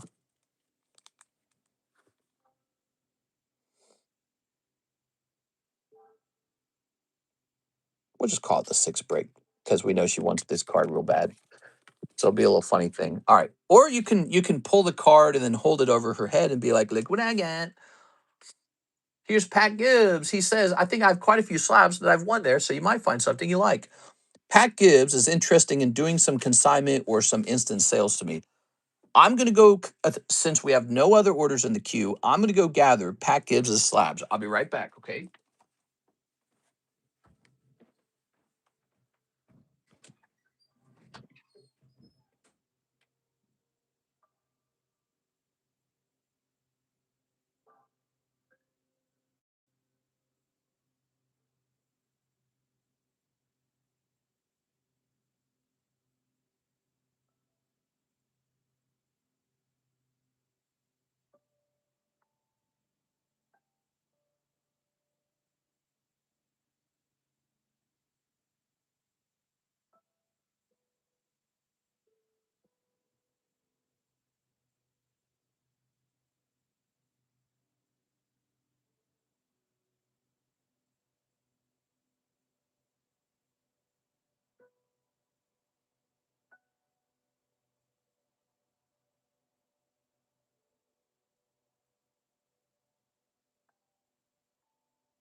All right. So here we are. Ah. Whew. All right. There we go. Look, I grabbed some of Karis's gummies, Lifesaver gummies. All right. So what we got? Whoa. Here's Mudkip for Parker Craft, huh? Pat Gibbs. Parker again. Patrick Gibbs. Pat Gibbs. Mm-hmm. Mm-hmm. All right. Ooh.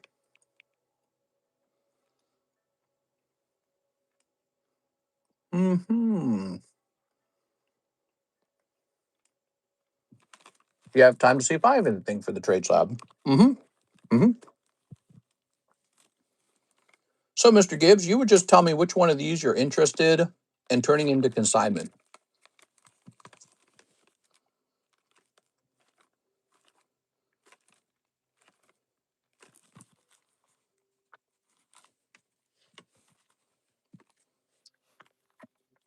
Look at these. I suspect these are quite old. Parker Craft. Let's take a look into him. Mr. Parker. All right. We lost so many viewers when I went downstairs. Notification of a cleared e-check. Oh. So he had a problem where he would try to make a purchase and then it would get frozen. All right, but his last purchase was on 8/24.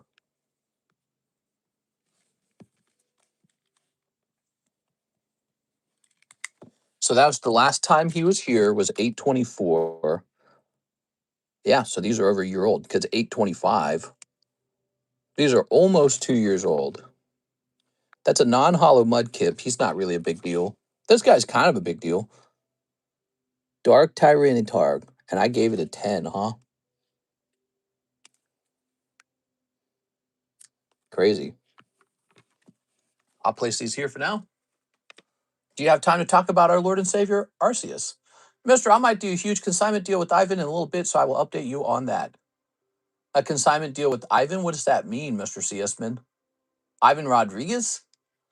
I need Charizard 2023 Pokemon Holo Japanese or English. New release for you. So, Mr. CSman, to do a consignment deal, you would need to communicate that with me,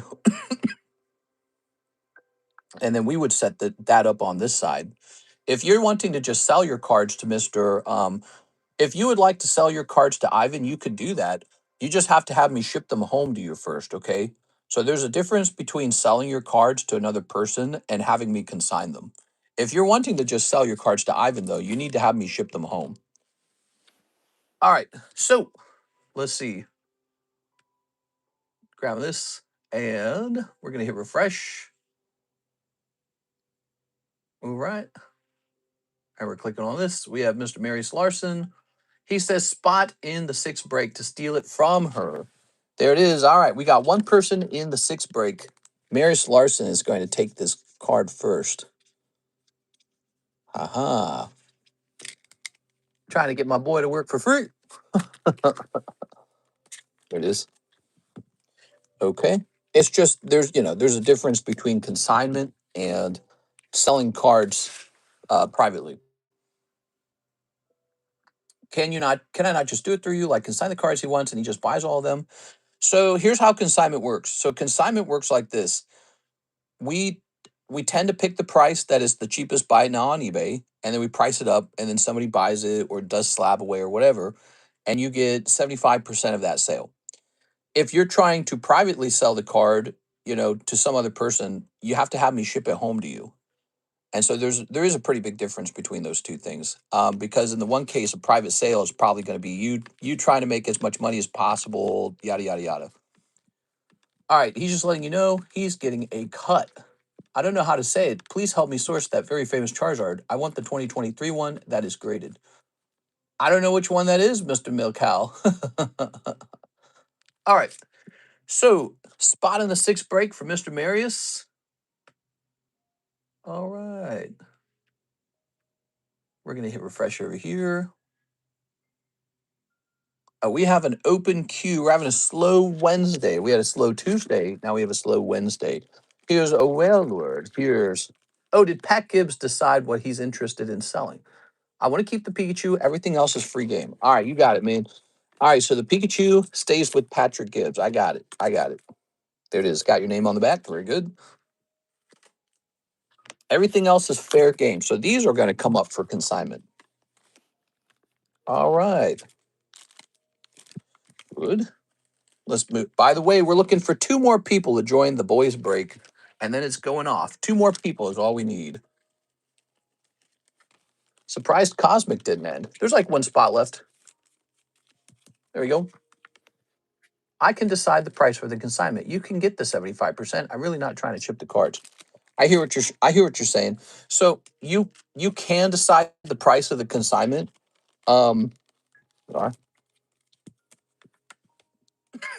Is it because you're trying to go over the market price or under the market price? Here we are. Very good. Here's Gengar. Okay. And here's Hatterene. Come on, I know you guys want the boys' break to end. There. Oops, let me flip this around. All right. Very good. Okay. Ooh. Let me get these stickers here. Here's Hatterene. A little over on some cards and a little under on some cards. All right. So my since Ivan's actually part of our group, my immediate advice to him would be to not buy your cards overpriced. That's the problem is you've kind of gone into our Discord server, I assume, and you're soliciting card sales on the Discord server, which is explicitly against the rules. And Mr. Ivan's actually a part of our group, and I would advise him not to go over the PSA buy now price on those cards. So since he's also a member of our group, I'm looking out for you. I'm looking out for him too. I'd tell him not to do that. We are tossing this over here. So you're kind of going around the consignment process. You're trying to solicit a private sale with another guy, and you're trying to pay me to do the shipping on it. But see, I'm not that interested in the money as much as I would not like to see like Ivan overpaying for a card. You know what I'm saying? So that's the problem. It's better if you just do it directly and let people decide if they want the card off the table. Soliciting sales in the Discord servers directly against the Discord server rules. It's actually like one of the biggest rules. Let me show you. Let's see.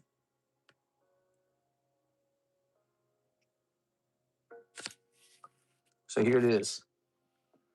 You may not sell cards in the server. Do not advertise cards in this server.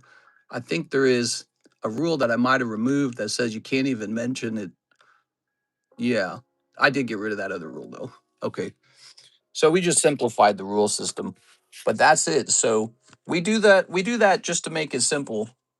What you can do is you can have me ship the cards home to you and then you can sell them. So, but we don't like to do private sales that way. Ivan approached me first. Oh, I see. I don't break the rules here. Well, Ivan might have solicited you, so it's the other way around. I get you. Let me have a sip there, and let me go grab my pricing phone. We're gonna get these priced up for Mr. Pat. All right, Hatterene. It might, it might be better for both of you guys to just have me ship it home to you. Are you ready? Hatterene VMAX. Oops. Number 224. All right. Do you have graded 2023 Pokemon Charizard Holo Celebrations Classic Collection 4? I think that's one of the only Charizards I didn't bother collecting. Let's see. So this is the Japanese version, and it's going to be 45. All right. It is 45. And it's going to have a C on the edge, and it's going to have Pat Gibbs right here. It's funny we're talking about this because I'm actually prepping these cards for consignment right now, Mr. CS-Man. See what we're doing here? So this goes up for sale. So that's what a consignment looks like. That's kind of how we do it. Now, Pat Gibbs could ask me to overprice it, but here's how that would work. It will receive a red label so that people understand they could go to eBay right now and buy it cheaper than that. Hops Trevenant. All right. And we would say 204. When I've said I was soliciting other people, Ivan approached me in the return stream. I apologize. It sounds like he approached you. I just kind of assumed. You have to understand, I've dealt a lot with these kind of things. So over time, I developed kind of a hardened stance on it. We are. Yeah, you gotta understand. I have like a whole history of dealing with some issues. Here we are. So I have like a process, and I like to use the process. Here's Mega Dream Trevenant, $25. Okay, he's not crazy expensive. Yeah, we have like a process I like to use. I like to stick directly to that process. Here's Pat Gibbs. You might like doing it a different way, but we have a simple solution to that. You just ship it home at that point. Here we go. Here's Umbreon. Want me to ask him to add to the cards, Oscar? Or did you still want to wait? All good. I just don't want to get it mixed up. Yeah, my bad, dude. I didn't know. We've had that problem so many times you'd be surprised. So sometimes you have like a person who's like really motivated to sell their cards, and they know that there's a rule in the Discord server that says no selling cards. And so what they do is they go in private message and tell people, "Hey, will you buy my cards?" So I run into that a lot. I don't announce that I run into that a lot, but it happens a lot. And I thought you were describing a scenario like that. He goes, all right, Ruler of the Black Flame, Umbreon. You're going to like this, Mr. Pat. You're going to like this. This card is $185. There it goes. That's pretty good for that one. Wow. It makes Ruler of the Black Flame seem like a better set just because it has this one card in it. So that's 185. I didn't draw that very well.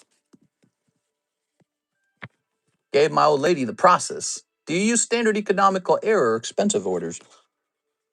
So we use standard shipping, but we pack it really well so that it's very tough. We can upgrade you to better shipping if you want, but it'll cost more. Definitely could see that happening a lot. Oh, you have no idea, dude. It happens so much. We used to have a rule in the Discord to say you can't do it, but I thought it made the rules look kind of long to read, so I just reduced it to something simpler. Okay, here we are. Oops. 068. And we're going to hit enter. What? This card, according to this, is $325 on eBay. Now, it hasn't sold for $325, but I'm betting I sold this card for like $100 or something. So, Pat, you can lower this if you wish, Pat, if you think that that's not going to sell. But that's what it's listed for on eBay, $325. And now the Gengar 9. You ready? Most international shipments are $40. If your international shipment is very heavy, like real heavy, it can go up to $80. But most international shipments will be 40. If you only ship like 2 slabs and that's it, then it will only be 20 USD. All right, and this guy's pretty cheap. He's $20. All right. Thank you, Pat. So there we have it, guys. We got some new consignment slabs on the table now. All right, you ready? Pat Gibbs. Can you team Oscar and I in the breaks? Yep. All right. So this is a new thing. First time we've ever done it, and it's a team break. Oscar and Hunter have agreed to split the hit if they pull it. So now it will say A, A. So if either of you guys pull the box, it goes to both of you. Pretty cool, right? Let's see. Let's see. Gave my old lady the process. Oh my God. We got Aranya. Now, wait a second. We got to reprice that Simisear too. There's a Fui Coco. Here's Kadabra and Charizard. And here's Patrick Star. Hey, Mr. King. Oh, I already read that. Let's jump back over to the queue and see what the queue is looking like. Why did Bitcoin erase all of May's gains? Is Bitcoin down? I thought Bitcoin was almost at 80 again. Let me take a look.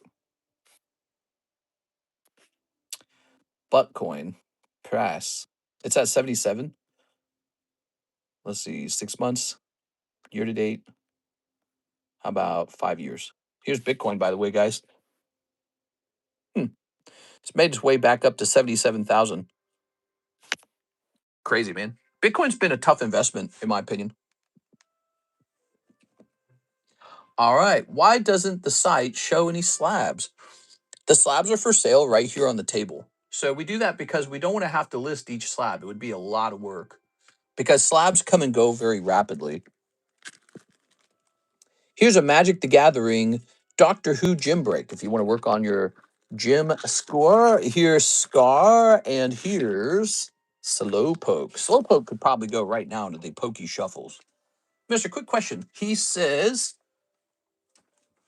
I don't see it actually. Let me try, maybe try rephrasing it. It might have gotten hidden by YouTube. Let's see. Definitely could see that happening a lot. Yeah, it does happen a lot. It really does. So we're going to say Slowpoke. 1, 2, 3, 4, 5, 6, 7. 6, but me, that's Sandshrew. Oh, buy me that Sandshrew. You got any SpongeBob sketches or Disney sketches from Topps? I do actually have a very special SpongeBob card that I could not grade because PSA rejected it, but it is a Topps card. Slow poke. It comes out of SpongeBob. Was it SpongeBob Series 1 or Series 2? We've sold both. I can't remember. So basically what it is it's a SpongeBob card that's made out of like sponge.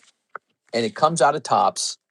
And I sent it off to PSA to grade, and they couldn't verify it because it was an odd material, I guess. So now I just have it, and it just sits around.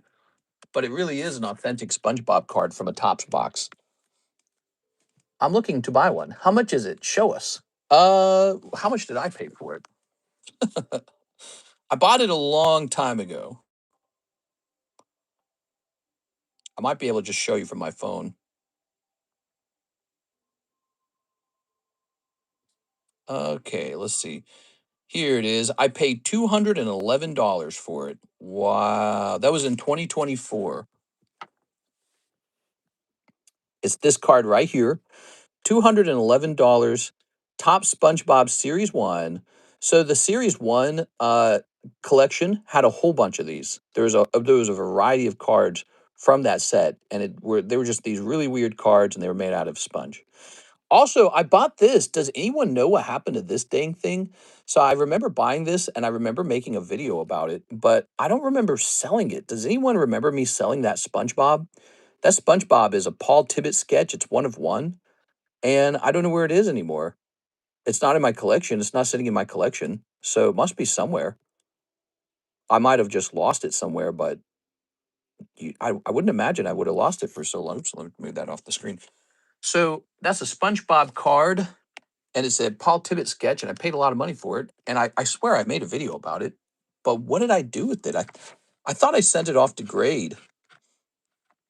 I don't think we have like a lost submission, do we? Would I have a lost submission with one of the companies? Let me think. I can't think of what happened to it. Sent for the last cosmic spot. Sounds good, man. Why didn't they grade it? So they didn't grade it because they couldn't authenticate it because it's not made in the traditional way. So the whole gimmick with that card is it's like made out of sponge. It's clever, right? It's fun. But you can look it up. Top Series 1 SpongeBob sponge cards. And so it's just part of Top Series 1. And but PSA, they're all crazy about counterfeits and all that, and they just don't know how to. They probably don't know how to authenticate a card that's made out of sponge. They've never done that before, so they just send it back. PSA does that pretty frequently, actually. They do it anytime they're uncomfortable with something. They just don't grade it at all, even if it's real. Did you try CGC? I did not. Oh, with the sponge. Oh, maybe that's. I wonder if that Paul Tibbet sketch could be part of the missing CGC submission that got lost a long time ago. Wouldn't that be sad? That one card is $500. But I wouldn't have sent that to CGC. I would have strictly sent that to PSA, I'm pretty sure. Here's Hunter Tipton. He says last cosmic spot. I'm just kind of waiting for that. I'm just kind of waiting for that SpongeBob card to show up somewhere because I assume it's going to do that. But it doesn't really make sense to me because I feel like I would have put it into a semi-rigid and queued it for grading. Yeah, I don't know, man. Sell me a SpongeBob card. All right, so this is Hunter Tipton. There you go, Mr. Hunter Tipton. True, the missing sponge. Did I sell it? I might have sold it. See, I can't remember. That's the hardest part is I can't remember if it came back and then I sold it to somebody. Because I might have bought it, graded it, and then sold it for a profit and called it a day. 1, 2, 3, 4, 5, 6, 7, 8, 9, 10. But that doesn't sound like me. I swear I would have kept that card. It's a cool card. But now I just can't remember it. It kind of drives me nuts. You guys aren't saying that I got it back and that I sold it. So I was hoping maybe you guys would remember. All right, we got what we need. One pack of Cosmic sold. One of the 36 packs. We got 35 to go. Do you have a lower number SpongeBob card graded? Yeah, actually, we got a couple SpongeBob cards. Have you ever seen a card like this? Check this out. Here's Patrick Star. It's holographic, and it's a Magic the Gathering card. Here's a 10 of it. So I got a couple SpongeBob cards graded like that, and they're all over the place right now. I remember you having it a while back, but I don't remember you selling it. Do you remember it ever coming back from grading? Because I don't. I don't remember that card coming back from grading. That's what bothers me, is I don't remember it coming back from grading. Aovic says no. When did I get it? Was it the year? It was purchased in 2024. Okay. It should be around here somewhere, man. It should be around here. Ah, man. I don't remember it. Are they on eBay? Should I contact you from Discord? They're not on eBay. They're going to be right here on the table. So you can buy that, Patrick, from me right now while we're live. This is it. This is the card shop. So you buy things live. That's how it goes. You're watching people buy stuff. All right, Mr. Hunter, you ready? So we got 1, 2, 3, 4, 5, 6, 7, 8, 9, 10. Ooh, yes. Here goes. You usually do a short of the interesting cards you get back. Not always, not always. See, I was just wondering, maybe I got it back and I just instantly sold it and then didn't think about it any further. Because the SpongeBob cards, they're not, they're not like, they're not Pokemon cards. I'm more obsessed with Pokemon than SpongeBob. So if I got it back and then I said, okay, I'm offering this for sale, $1,000, Paul Tibbet, SpongeBob card, and then somebody bought it from me right away, that would be the explanation. I don't remember that happening at all. One theory is that I sent it to a grading company and it never came back. Because a part of me feels like I remember sending it to a grading company. Another theory is I put it away somewhere and I just haven't ran into it since then. So it's just put away somewhere that I never clean, I never look into. But I thought I made a video about it. Can anyone find that video? Because that video might be a clue. Just, if I made a video on that SpongeBob signature, it might have been like a mail video, like mail day, or it might have been a SpongeBob video, but I cannot remember. I showed it to you guys in the live stream one time, but this was a long time ago now. It's 2 years old. All right, give me a number. Mister, I will be back. I got to charge my AirPods. Sounds good, man. Mill, check our Discord. There are a few Discord servers full of slabs. There's a few channels full of slabs. Yeah, that's right. 1, 2, 3, 4, 5, 6, 7. So this pack will come with the reverse hollow, and that reverse hollow could be pretty expensive. All right, look at that. Komiya. Yep, Komiya. Oh, it's a white pack. So this is already a heavy pack. Okay. What's interesting about the heavy packs, though, is the heavy packs can't have the trainer gallery cards in them, I'm pretty sure. Trainer galleries were only in cold packs. They took the place of the reverse hollow spot or something, didn't they? I don't remember. Jeff Leon, Mr. Jeff. Picking up Heracross. We take these commons more seriously these days because these packs have reached monumental prices. So if you pull a really good non-hollow, you might still consider grading it. Alicia Brown. She's got 2 cards in here. Lily's Pokédoll. I'm going to set this to the side. Here's Miss Six. You got just shy of the rare card, Six. You got the 3rd uncommon. Dragonium. All right, no luck, Six. Sorry.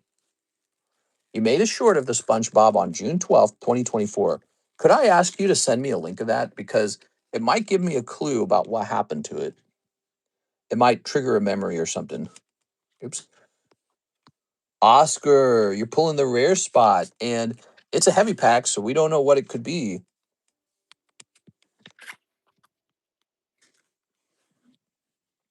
Here's Ryan Shapiro. He's going to pull the reverse hollow. All right. Here's Hunter Tipton. Hunter Tipton, you're going to pull. Oh, wait a second. Something just happened there. We're off by 1. Hunter Tipton just pulled the reverse hollow Weevil. So what the heck did these guys pull? This would be the rare then. Ryan Shapiro would have the rare. And Oscar Resendez pulled an energy card. Oh no, I'm so sorry, Oscar. Oscar Resendez, one energy card. I got you all excited for the rare. So what was that, like 4 from the back?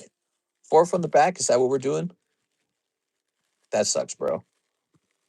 All right, one energy card from Cosmic. It's wigged. So that has me wondering, are there 11 cards in here and they only state that there's 10 cards? So we're still wondering what this is. Ryan Shapiro, you might have a very good pull.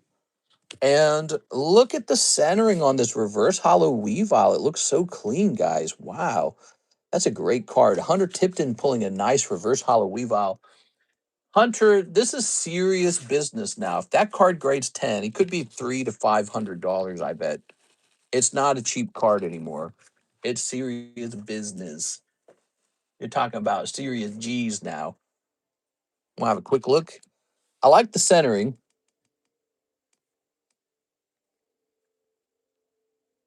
Maybe a tiny white dot on the bottom corner there. Yeah. He might have a shot. You never know. Where's Hunter's bag?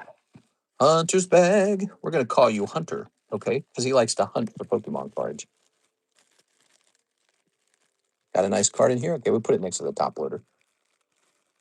Why you doing like that? 4 from the back, pretty sure. Please don't tease me like that, bro. I'm so sorry, man. It's my first time opening Cosmic in a long time. So I got you all hyped like you pulled the rare. My bad, dude. When I saw the Weavile, I knew something was wrong. Here's L12. I'm sorry.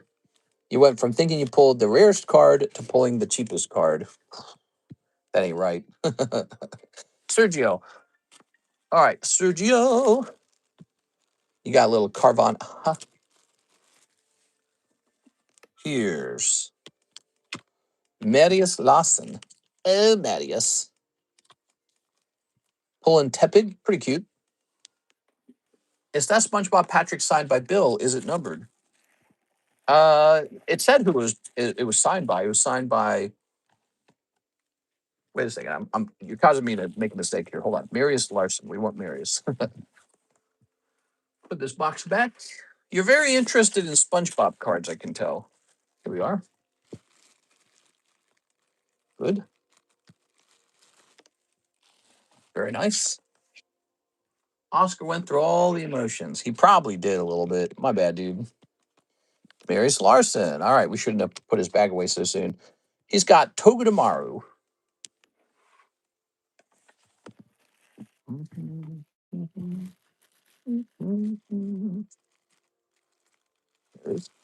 Thank you, Miss Marius. And who's this? Last but not least, Alicia Brown. So Miss Alicia's going to pull Onyx. All right, Onyx and Lily's Pokédoll. Now, here's the deal. We got a leftover card. I say this goes to Mr. Oscar. Okay. Oh, you got the Comia Whalmer. That's nice. All right. Ugh. Here you go. Now, the next time we open Cosmic, we have to consider there's actually 11 cards in the pack. There's a bonus card. How should we do that? We could sell it as an 11 spot break. I think that's probably for the best. So next time we'll make it an 11 spot break. You got the bonus card, Mr. Oscar. And next time I think we should do 11 spots. So this is Alicia with an AL. Just to be sure, there's an extra card in every pack, right? Hopefully. We might need to consult the cheat sheet. We need a cheat sheet to remind us of these things. All right, let's see. SpongeBob's always good. We're gonna head over to the bottom of the channel. Pokemon card sets, vintage pack cheat sheet. So we're gonna say cheat sheet. Cosmic Eclipse claims to have 10 cards. Secretly has 11 because of the energy card in the 4th spot in the back of the pack just before the rare. All right. Does it say 4 or 11 on the front of the pack? Yeah, look, see, it says 10 additional game cards. It doesn't mention the energy card. That's such a bother, you know. Ready? Here goes. Ryan. Ooh, Ultra Necrozma Hollow. All right, cool, man. So there's Ultra Necrozma. Pretty neat. That's going to Ryan Shapiro. Mr. Ryan, that was technically a heavy pack, but I think there's brighter days ahead of us for the hits. All right, let's see. So for the next round of Cosmic, I guess we should try making it an 11 spot break. All right.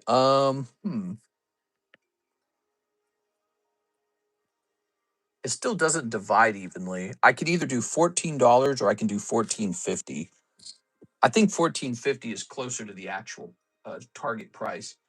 Let me go grab another pack of it. I should have left the box in here. It's in the other room.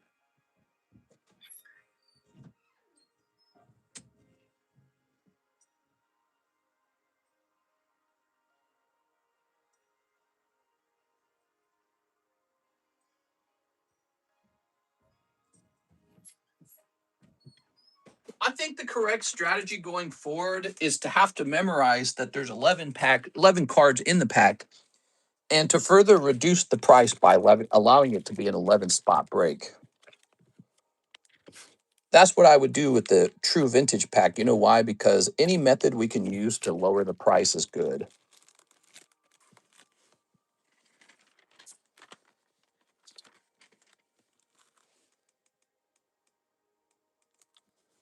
Let me do a quick math. All right, so we're going to do $14 now.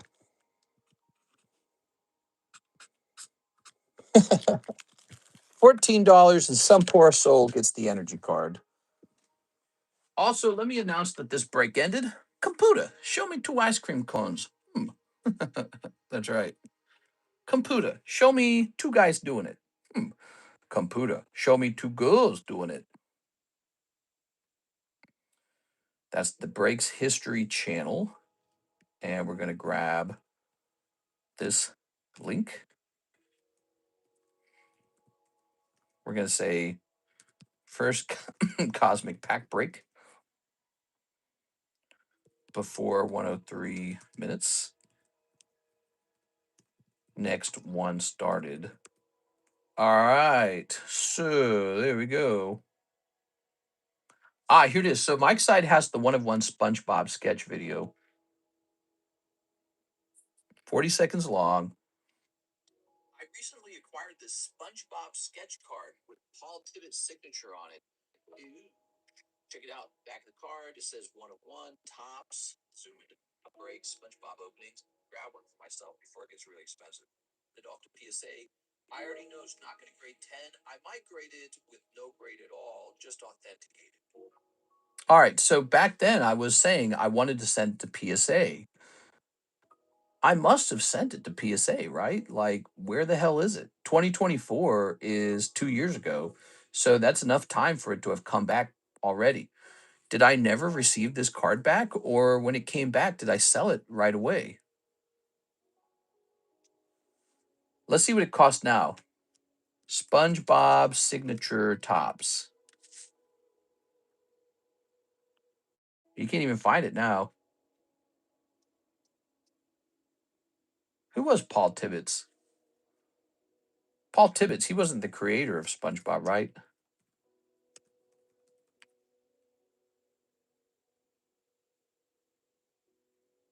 Oops. Was he animator and voice actor? He was known for his work on SpongeBob, so he might have been the animator.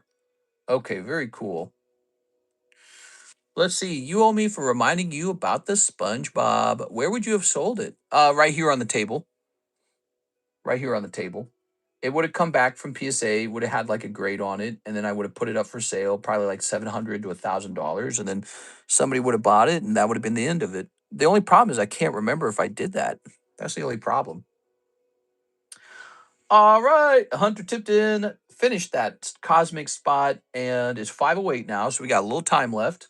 We got like an hour left almost. Here's Sergio L12. He says, "Let's try to drill N." Really? All right, you got it. He's buying a drill spot. L12 drill. So for $20, if he happens to pull this slab, it's going to get drilled. You can do that on any of the breaks. You can join it with the explicit purpose of having it drilled if you win. It is. That's 2 out of 7. Don't tell 6 though. All right, thank you, Mr. Sergio. Did 6 see that? She needs to see that. Here's Mr. Christian Whitfield, 2 Rarity Collection Vs. Oh yeah, Rarity Collection Vs. Win and 2. So these sold pretty well actually for a while. Just opened 1 Chaos Rising and pulled nothing. Ugh. We're supposed to get our Chaos Rising eventually. I already have it ordered. We're just waiting for it to come in. Let's see if you want to join us in opening up some Chaos Rising. Did you guys see the new Abyssai Darkrai chase card? Here's a little Starlight Arios the Labyrinth Butler. I saw it and I liked it. No, I'm just kidding. I saw it. It's pretty cool looking. Here's the problem with that set though. That's like the only good card in the whole set. Really serious. Unless you like Primarina, she's okay too, but I don't like Primarina. So there's not that many good cards in this set.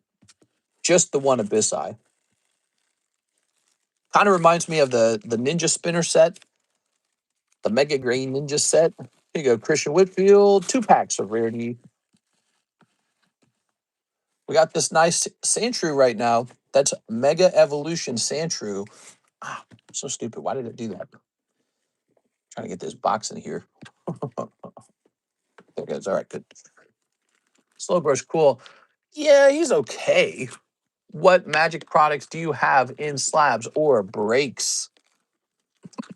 There, is, there, there actually is one magic break. This one right here.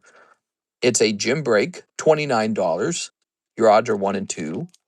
It gets you a score on your gym card. Other than that, we just have like, some Magic the Gathering cards here and there that were graded. I don't know where they all are at. And we have lots of collector boosters. So we have tons of the collector boosters. All right. Can I buy that Patrick? Yes, the Patrick is for sale. Where'd he go? We have Patrick. We have Mr. Krabs. I think we have Sandy Squirrel somewhere. Did the Spongebob sell? Do you guys remember? Spongebob, he would be in like the S box or something. All right. He's holographic. He's a Magic the Gathering 10. Here's another 10 of Spongebob. Oh, there he is. That's the top pull right there. Okay. So here's the main one, SpongeBob SquarePants. Now the price said $260, but we have to update that. Look at that. That got a very tough tag 10. Tag is a very tough grader. They might be tougher than PSA. SpongeBob Magic the Gathering. Let's find out what this card's going for. It might be cheaper now. No, he appears to be about the same. There you have it. So this SpongeBob is for sale. And here's what he looks like. He looked better without the sleeve. Can you look up SpongeBob in your sales history? Oh, that's an interesting idea. I would have to go back probably like almost 2 years. Ooh. How many viewers did you need? Oh, we needed 68 viewers for the daytime stream. 68 viewers to hit the view count. It's called the view bounty. Do you know what the view bounty is, guys? The view bounty is like a goal. And if we hit that goal, it activates a giveaway. If you want to contribute to that goal, the only thing you have to do is hang around because the view count goes up if everyone just hangs around. There we go. The other thing you could do is just tell a friend, hey, why don't you come in here? We got a giveaway going on. But that's our new thing now. We did a likes bounty for a while. Now we're trying out a views bounty. The views bounty changes day per day. It's based off of the previous day. So if we get only 50 views today, tomorrow the view bounty will only be 50, which would be a pretty easy target. Can you see if I have anything for the trade break? Yes, you mentioned that before. Let me just get a price on the Spongebob real fast because we have a guy who might be interested in it. Let's see. Here it is.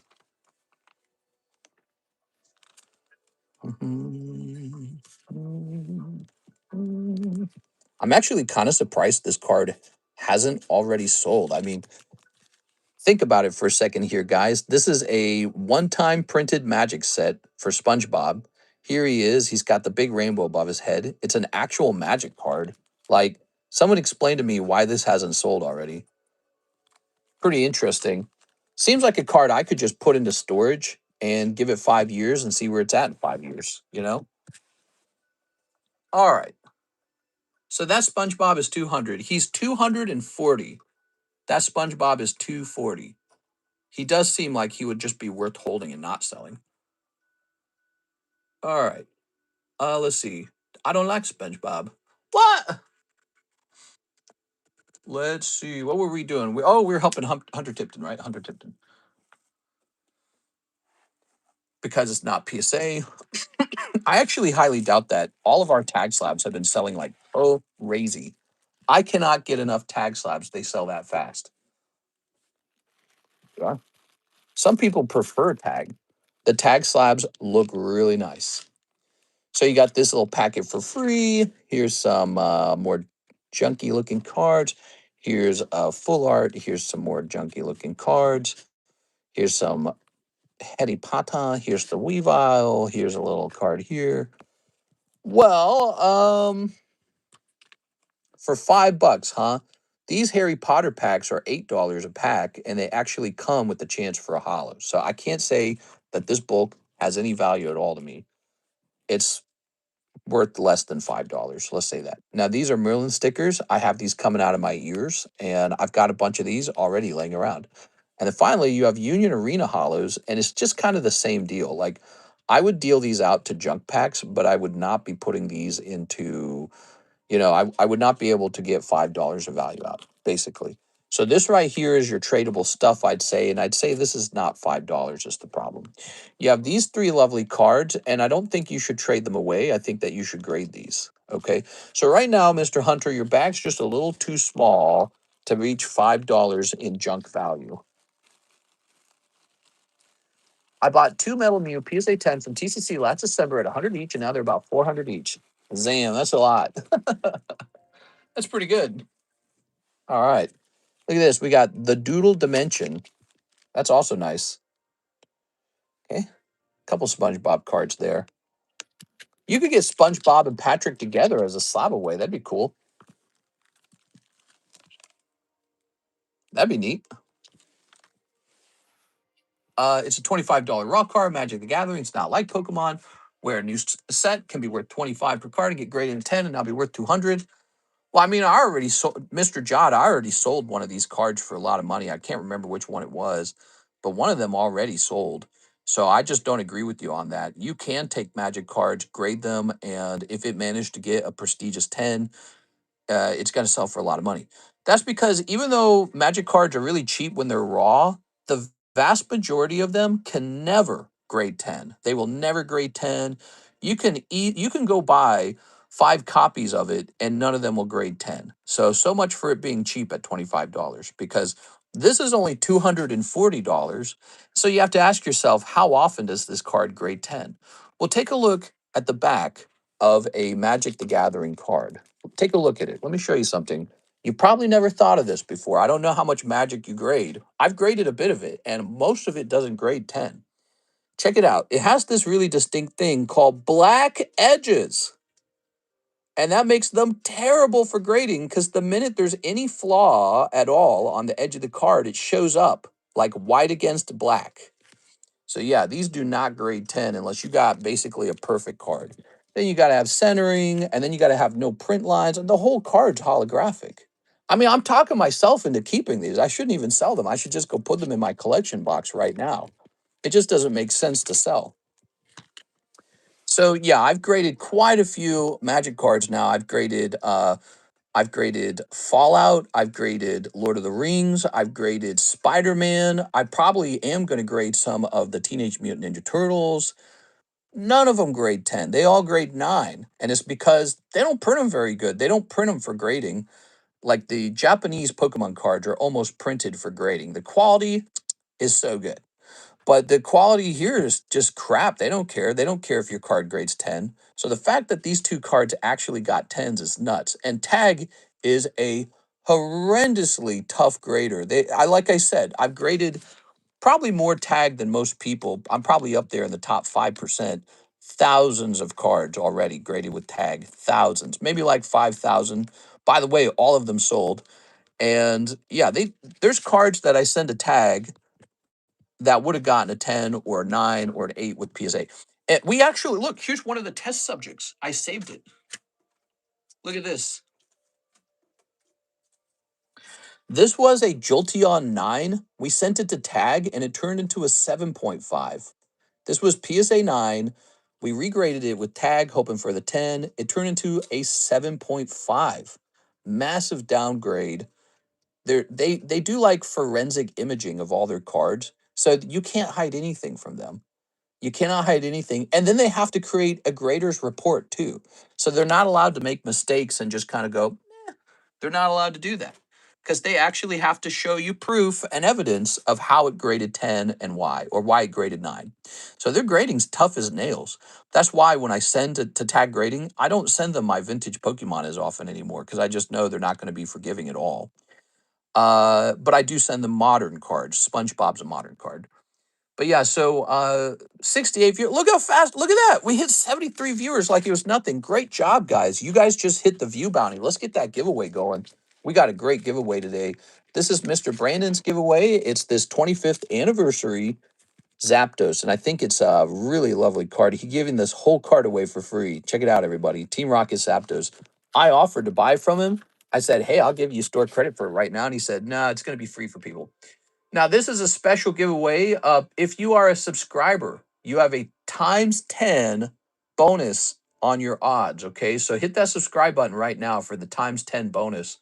I'll show you how that works. Are you ready? He said he wanted moderators and he wanted subscribers to have better luck. So take a look at this. He's the one who hosted it. Moderator luck, subscriber luck. There it is. It's a great card. It's already filled up to 7. Who is the big buyer today, by the way? Would you say it's CS Man? I think CS Man placed the single largest order today. Is he still watching? We're going to place him on here, CS Man. All right, there we go. So he placed the biggest order in the daytime stream. I'll give him a free spot on there. There we go. We're going to hit refresh on this and put in Mr. Shinobi. 9 is going to be Shinobi. Okay. And then we've got Miss 6. All right, you're on twice, 6. So, when a break like this one's really valuable, I do like to stretch it out. You know why? When you stretch the break out a little bit, you know what happens? The people who are most consistent in the stream end up picking up multiple spots. So you just saw that happen. Here's Mr. Fiji. People who stick around tend to be the ones who win. And here's a Mike Side.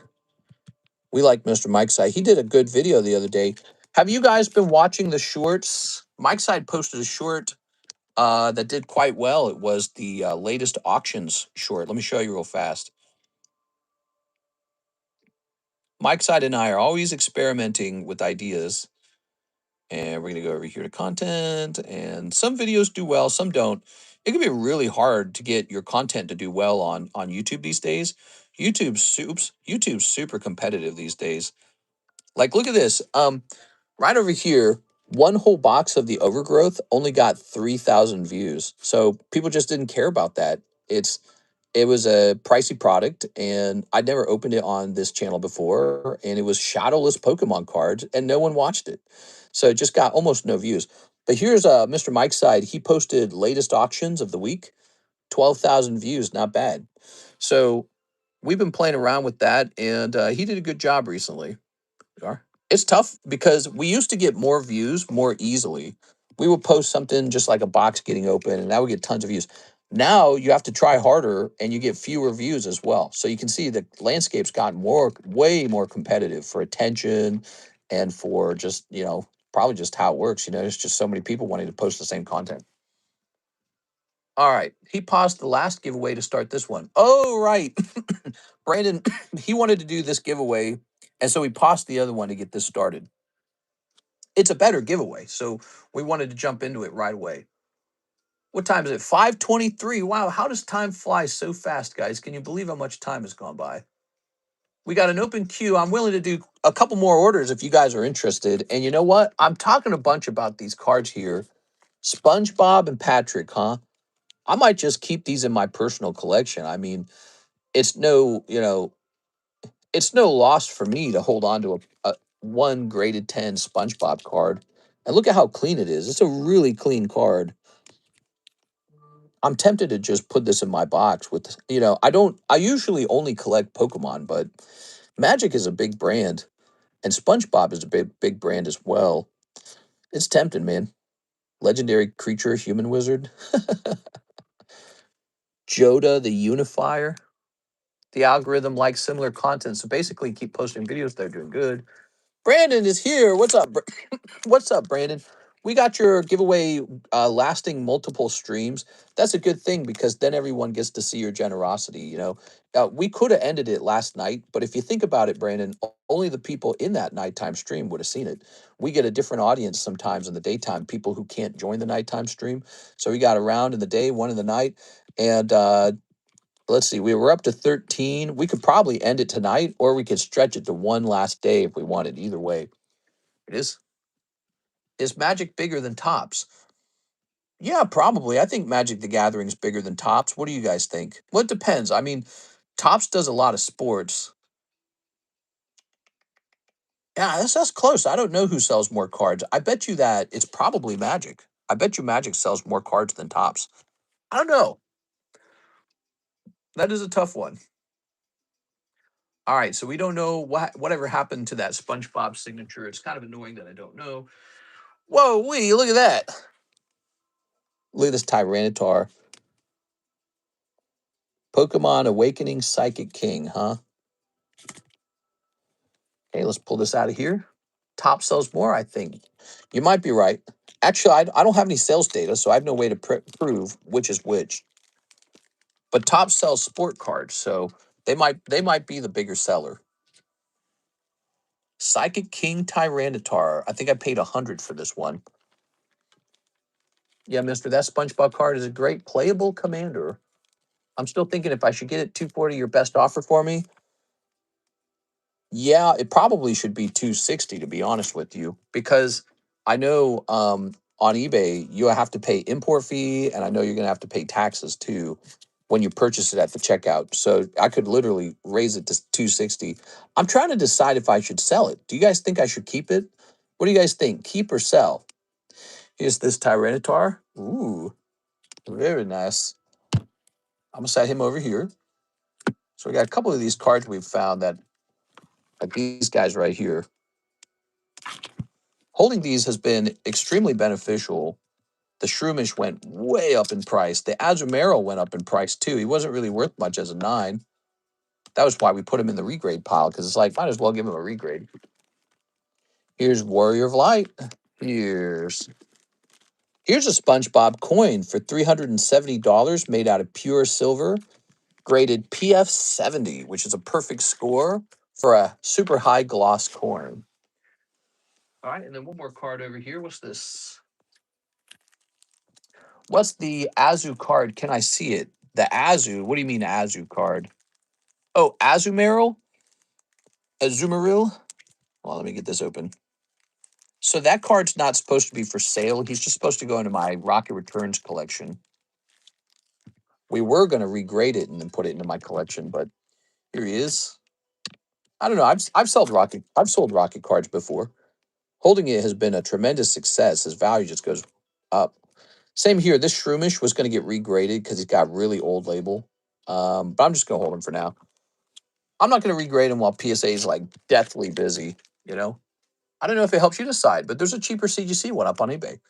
You are? All right, let's grab this. Okay. That's a cute Shroomish. That's a cute Shroomish. I'm going to go put the Snorlax over here. Very nice. All right, give me a second.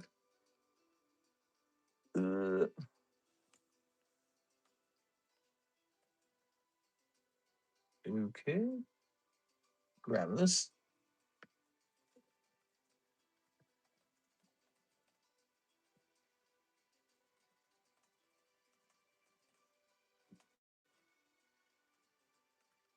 All right.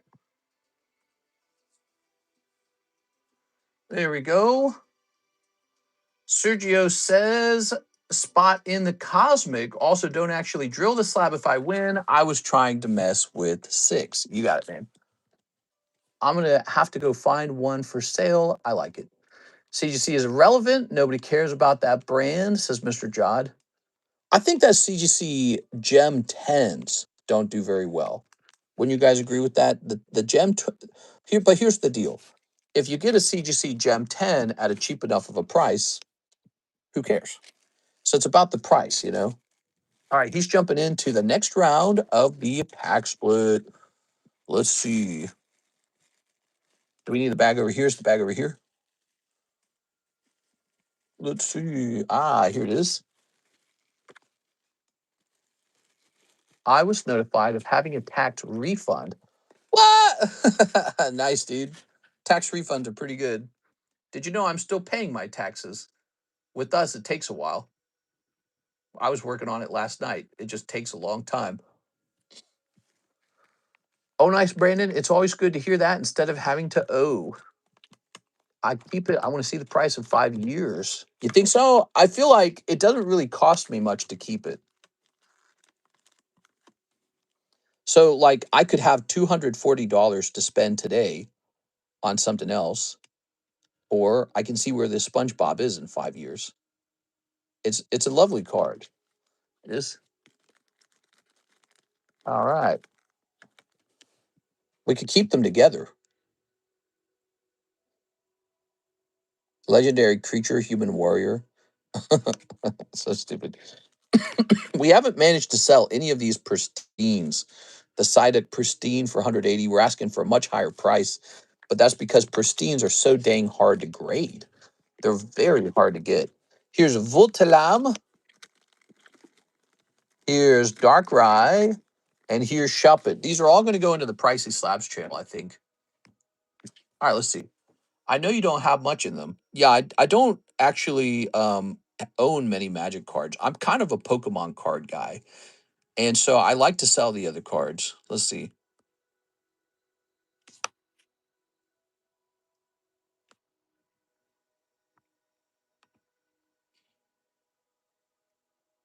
Let's see.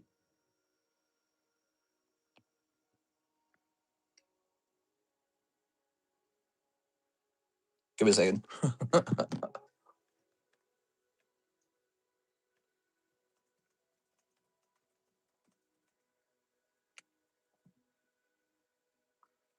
Da, da, da, da, da.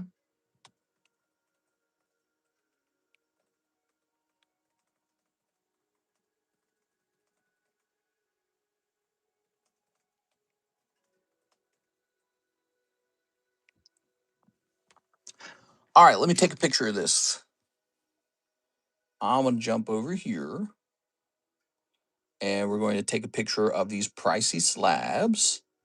Here they are. Click. All right. The Darkrai is awesome. Yeah, Darkrai is kind of coming into people's attention right now. Now, see, this card right here is from the 2008 Diamond Pearl time period. Ooh, he is a holographic. Now, he only graded 9, But here's the deal: if he had graded 10, he might be like a $2,000 card, right? Obviously, he happens to be not only a Darkrai from Diamond Pearl, but he's a Black Star promo, and those Black Star promos tend to be really expensive. Does this guy have a chance at a 10? No, he's got a white dot. All right, so he's not worth regrading. He is definitely a 9, everybody. He's definitely a 9. All right, Voltalam is German Merip, pronounced Voltalam. Man, he bas in German, in Deutsch. Move these boxes out of my way. A couple of pricey cards up there. All right. There we go. PSA probably would give it a 10. Nah, they wouldn't. PSA grading is really tough right now. Here's Saved from the Nazgul. Ooh. Wow, that is one wicked looking Lord of the Rings card. Have you guys seen this? This is from Twin Towers when Frodo's like holding the ring up to the Nazgul because he's all hypnotized like a bum. What the hell? He gonna give the game away. Come on, Frodo. He's gonna hand the ring over to the bad guys. Here's Christopher J. Hayworth. He says 2 junk packs and 5 of the Korean Rockets. You got him in. Junk packs, very popular. I'm thinking maybe we should change the junk packs to be bigger and just cost an extra dollar. So instead of 15 cards, it should be 20 cards and then just $4 for a junk pack. What do you guys think? I think that might be the future of the junk packs because that way we can reserve more of these sleeves, right? Because we run out of them. So here's a vintage Togepi Karuta, Oily Cicada, Rainbow Bridge, Rama, Dark Knight, Hello Kitty, Gay Cowboys. We got some, look at that. That's 2 Korean Pokemon cards. And then here's some Karutas. I don't know what to do with those Karuta cards. They're part of the game, I guess, but I don't know if they're gradable. They're weird stuff. All right, here's another pack. The junk packs currently are $3 per pack. What do they have in them? They have junk. They're so very popular. Here's Sage, White Mage, the Snake, Mudkip, Gossifleur, Toolbox. Got a couple of these. All right. Maybe make a hit jump pack to mix amongst the rest for a chase. There you go. Okay, like one of the packs is a hit. We could do that, but to do that, we would have to raise the price of all of them, right? So, let's say I make 30 junk packs. We can make one of them worth $30, but then we'd have to distribute that cost amongst all the other junk packs. So they would have to go from $4 for 20 cards per pack to $5 with 20 cards per pack. Plus, by the way, one of them's hot. All right, 5 Korean Rocket. So, that's the problem with introducing that. They become just sort of like a normal booster pack at that point. I said for some junk, says Mr. A. Perez. A. Perez says he wants some junk in the trunk. You got it, man. PSA employees are so mad grading cards right now. They're giving low grades. You think so? I think if an employee's really angry, he might actually give out harsher grades. What do you guys think? If an employee's really angry, he might hand out harsher grades. Wobbuffet. All right, we got a little Wobbuffet. This stupid thing, Satotl or something like that. Satotl's the unevolved version, right? Setatan, I think it's Setatan. God, that Pokemon sucks. What is that Pokemon supposed to be? Like the missing evolutionary link for whales or something? I guess the idea is okay, but it just looks stupid. I mean, look at it. What's with the color scheme? Like white and pink? I guess. I don't know, man. All right. Come on, Pokemon, do something. Christopher. All right, let's get this into your bag.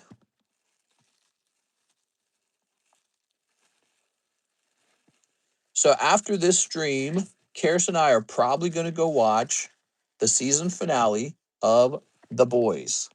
We are waiting for 2 more people to join this break, by the way. It is. Oh. Do we need a new bag for you, Mr. Christopher Hayworth? I bet we do. Let's get you a fresh bag. I'm watching The Boys after this as well. Yes, she'll be off work. I'll be off work. It'll be dinner time. You know what that means. The boys' time. What should I eat for dinner, guys? Ramen? Ramen? Christopher Hayworth. Our junk packs are very popular. People are buying these all the time. And it's a great way for me to take all these just junky ass cards that have been lying around for years and get them moved or something, do something with them. Pizza Hut. Ooh, Pizza Hut's pretty heavy. Pizza Hut's like if you want a guaranteed stomach ache. Spot in the Cosmic, Mr. Christopher Hayworth. That's right. Cosmic is back, everybody. It's back, and we just finished a pack, and now we're finishing another pack. Our pack splits are one of the most popular things about our stream. I need to start on the final season of The Boys season 5. I'm behind. Get to it, man. You can get it all done in one sitting. Take a day off, like a Saturday. Buy some popcorn, and you can watch the whole thing in one sitting. Your butt might get tired, but you get it all done. Mr. Chensek Fong says, give me one of those waifu snipes. You might get it. I feel like the waifu shuffle is overfilled with hits right now. I missed season 1, Starlight. Yeah, she did her facial surgery. She looks a little goofy after. Oh, that's a cold one, actually. I'm sorry, man. She did her facial surgery. It looks bad. I'm over it. I'm not worried about it. She's just a human being. Who cares, man? Just part of life. You age. She's getting older, too. You're hotter when you're younger. That's a fact. That's true for boys and girls. Maybe it's a little scarier for girls because when you're a boy, you could be a really ugly, like Shrek looking ogre guy. But as long as you got money, you're probably going to have a girlfriend. So it's a little tougher on girls because you could be like a girl who also looks like Shrek and you can have money too, but you're going to have a harder time finding a boyfriend at that point. That's why screw men. Men suck. Men only want one thing, and it's Pokemon cards. It's one of those unbalanced things about life, I think. Here's Jolteon. Here's this thing, and here's this thing. I didn't write the rules, ladies. Men have problems too. Men die earlier. They have more work injuries. They go to war. No one likes you if you're an unsuccessful male, right? So it's not like every guy's walking around with money. Like if you're a girl and you're unsuccessful, some guy you have as long as you're not like drug addicted, some guy has a good chance of taking you in. But if you're an unsuccessful guy living on the streets, girls are not going to take you in. You're screwed. Gluttony and Roy. So life tends to balance out between the sexes, I feel. I think it balances out a little bit. What do we got? It's one of those discussions, huh? Nita Rand. What do you guys think? Who has it harder in life, girls or boys? Years of Wonder. Oswald. Hey, that's pretty good. Hey, hey, oh, hey, look at that. You get the Rayquaza. That's cool. Mr. Read Chris's message. Hey, Dask, but could you show me what I got? My phone just died just as you opened the first junk pack. So you want me to go back and show your stuff again? You missed it. We could probably do that really fast. Haha, it's funny you should say my Shrek. My roommate calls his buddy Shrek because he smells bad. Ooh, you got to fix that, man. You got to fix that. You can't be smelling bad. That's rule number 1. You can't be smelling bad. Go take a bath. Go put in a big shampoo bottle in your bathtub or something. I got a shower and a bathtub sized for adults. This house was like a 1980s luxury home. So I got like this old adult sized bathtub and I use it, man. I love it. I take bubble baths. If you guys don't have an adult sized bathtub, you got to give it a try. There it is, Mr. Arturo Perez. Do you have a box, Arturo? I can never remember what we did with you last. Excuse me. I can never remember what we did with you last, Arturo. Here it is. I found you. So you got a really thick bag now. You got a little thicky wicky kind of bag. These junk packs fill your bags up real fast. Just how it is. Christopher Wentworth. Call 811. Christopher Wentworth. Sedotan. And then the junk packs. Nothing too crazy in the junk packs. Well, actually, this Nikkei card's pretty nice. All right, here it is. Gasse Fleur. When you see those Nikkei cards, that's Nikkei Cardos. And what you got to understand about those packs, a whole pack of Nikkei Cardos only has 2 cards in it. And so you got one of the two cards in your junk pack. I mean, those Nikkei packs used to sell for like $5, so you're doing all right. They do, Tyler. I treat my beautiful wife like the queen she is. Like a queen? What? All right. Like he doesn't like hot water. He doesn't like deodorant. Nah, that's no good. That is no good. I don't understand how some guys can live that way. It just can't be that way. Here's Mr. Your boy Russ. I know it's been a while. 2 pokey shuffles and 2 151 surprise. I need a new bag. Wink, wink, nudge, nudge. Hey, look at that. We got a Mr. Russ order, guys. All right, you ready? 2 pokey shuffles. Let's see if you get lucky. I'd like for you to get lucky. You know why? Because if you got lucky right now, you'd remember how fun this is. Let's see if he gets lucky, everybody. 1, 2, 3. 1, 2. All right, so you have a shot at a card. Nah, 2 cold ones. What's the next one? Let's see if the next one was hot. It was! You needed one more card, Russ. Oh my God. You were one away. That sucks. He was so close. All right. It has been a while. I'm going to give you a bonus because it's been so long. Are you ready? All right. So your bonus shall be, how about this Charmander? There you go, Russ. I tell you what, we'll put you on the giveaway slab too. Where's that giveaway slab? Russ hasn't made an order in like over a year, I'd bet. We'll just put you down as Russ for now. But we got to be careful because there's actually multiple Russes. All right, 2 Poke Shuffles, 2 151, surprise. So you also have a chance to pull Pikachu Gengar out of these 2 packs. Will it happen? Probably not, because we open like whole cases of these and don't pull that card. So, but it happens eventually to someone in the next pack, you know, so it could be this. We got a little Weedle, and we got a little Nidorina. All right, so no Super Snipe this time. There you have it, Mr. Russ. Been like 1 to 2 years. It's been a little while. How's life going, by the way? Is life going well?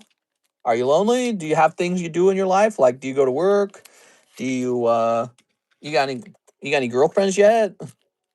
Mom and dad, grandma and grandpa want grandchildren. You get any pressure from your parents to have kids? I haven't talked to my parents in 18 years or some crazy number like that, so I never get requests from my parents for anything. Here's total silence. There you go. All right. Damn, my name would make that slab patty look good. Just saying. What? Slab patty? Only hollows, no comments. All right. No comments. We're going to leave them in your bag anyways because your bag's so thin. That was why I put them in there. All right. We're going to put you. We got an RY box, but we also have an RX box. What box would you go into? We'll put you in the RX box. All right. You're in the RX box. Okay. So let's see. We're going to grab this. Danny Vichiti Fong, 2 Spirit Forge packs. Now, wait a second. Spirit Forge is sold out, isn't it? Isn't it marked sold out? We're waiting for more to come in, but it's currently sold out. Rift. Oh my God, it says it's still in stock. Coming soon. All right, so I put the coming soon in. I'm so sorry, man. Those are probably going to arrive like tomorrow, even, because we ordered them a little while ago. I'm so sorry, Danny. These are so close to arriving, but they're not here. 2 Spirit Forge. All right. So we know you're owed 2 Spirit Forges. So sorry, Danny. I should have had that in the menu. Those are sold out. We're waiting for more. All right. We're jumping over here. We have Soul to Spare. He says 151 surprise times 5 and 60 towards my slab away. All right. You got it, man. Soul to Spare. Can I do 2 Hello Kitty packs? Really? I can do that for you. Yeah. Hello Kitty. Meow. You want Hello Kitty? Let's take care of Danny. He still wants his orders serviced. Here they are. Hello Kitty. You know, when I asked my parents last Christmas, they do not care if me or my sibling give them grandkids or not. Karis's parents don't pressure her to have kids either, and I have a theory about it. I think it's because they're going to feel older once they're called grandma and grandpa. But I don't know. Maybe some parents just don't prioritize it as much. Here it is, the little froggies. Karis and I are going to get back on the train, the IVF train, in August, I believe. She's going to go back on to it's called the embryo transfer. So she'll be having another embryo transfer in August. It's a lot of work. It's like her last months of not being pregnant, basically. But the last embryo transfer did not work. So that's unfortunate. All right, so here's these two things. These are going into Danny's bag. Yeah, she had the embryo transfer, and unfortunately, it did not work. Got to make some twins. Yeah, that'd be clever, wouldn't it? But also, you know, I think that increases the odds that she gets like um, a complication with the pregnancy. You know, I was just watching a TikTok of a girl who had a heart attack during her pregnancy. Actually, it had a more complicated term than that. It was like an aortic dissection or something. And, you know, it's like this thing you normally die from. And it showed her in recovery from it, and it totally wrecked her. And I was just thinking, I was like, man, twins are not worth that. You'd be raising the babies by yourself. But I don't know. It's just one of those things. Thing is, we know Karis has kind of she has a very fast beating heart. So her heart beats a little faster than normal. So I don't think any extra pressure on the heart's a good idea. All right, back to Soul Despair. He needs 5 of the 151 surprise. Thank you, Danny. Got to make some twins. I could make 10 babies in 1 year if I had 10 girlfriends. I was reading an article about a guy in Brazil was doing something like that. Like, what the fuck? What is he, the woman whisperer? How does he do it? Nah, I'm just kidding. He must have something going on for him. My dad always jokes it was enough to raise me and my sister growing up. There we go. It's not a joke, Russ. He's expressing his disdain for parenthood. Okay. One day, guys, it's going to be like Logan's Run. All the babies are going to be born in test tubes, and it's going to be government babies only. And the government will collect like DNA samples from the populace, and that'll be it. No one will have children anymore. You'll just go around doing your job. Doesn't that sound terrible, actually? That sounds so post apocalyptic and kind of like pointless. It's like communism but for baby making. Here's Mewtwo. Here's Machamp. Some people might like that though. Here's Dratini, and here's Mewtwo. All right, no luck there, Mr. Soul Despair. Mr. Soul Despair. I can see Mr. through the slab reflections. He has a fade. Do I?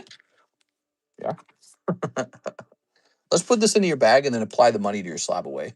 So your bag's probably in the SZ box, which is way over here. No, you're not. You're not in the SZ. You're going to be in the SO box. Ha ha. Here it is. Soul Despair. All right. No crazy Gengar sniping there. Do the babies get the government cheese? Oh man, government cheese sounds nice. Apparently, when my dad was younger, he told me stories about how his family was so poor that they would get the government cheese. So his grandfather and his grandma, or not his, my grandmother and grandpa were real poor apparently, and they would receive a cardboard box in the mail, and inside of it would be like canned goods, and then they would get government cheese too. And he would tell these stories about how him and his brother lived near the river. And so they would go out and catch catfish. And that would be all they had to eat that week was whatever they caught. How crazy is that? He was really passionate about fishing too. He was good at it. We caught huge catfish when I was a kid out of the Missouri River. So we would have these huge catfish. He'd carve it up. He taught me all about carving up fish. And we'd have this big chunks of frozen catfish in the freezer, and we'd eat fried catfish. all the time. We'd have catfish constantly. He loved fishing. I think he was very passionate about it. But he would talk about how if he didn't catch catfish with his brother, they just didn't have any meat. That was it. They would eat canned food, and they'd have like government cheese, and that was it. So he definitely didn't come from uh, any success, I guess, in his experience as a kid.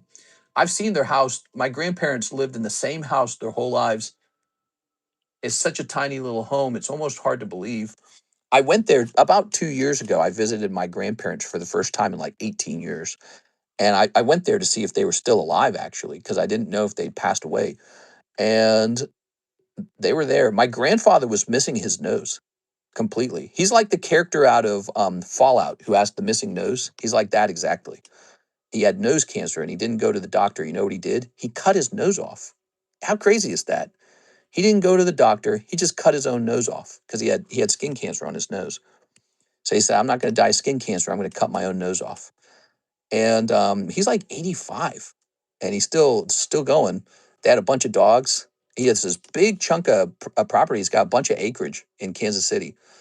And I walk into the house. They have no air conditioning, and it's 100 degrees outside, and they're just like cool with it.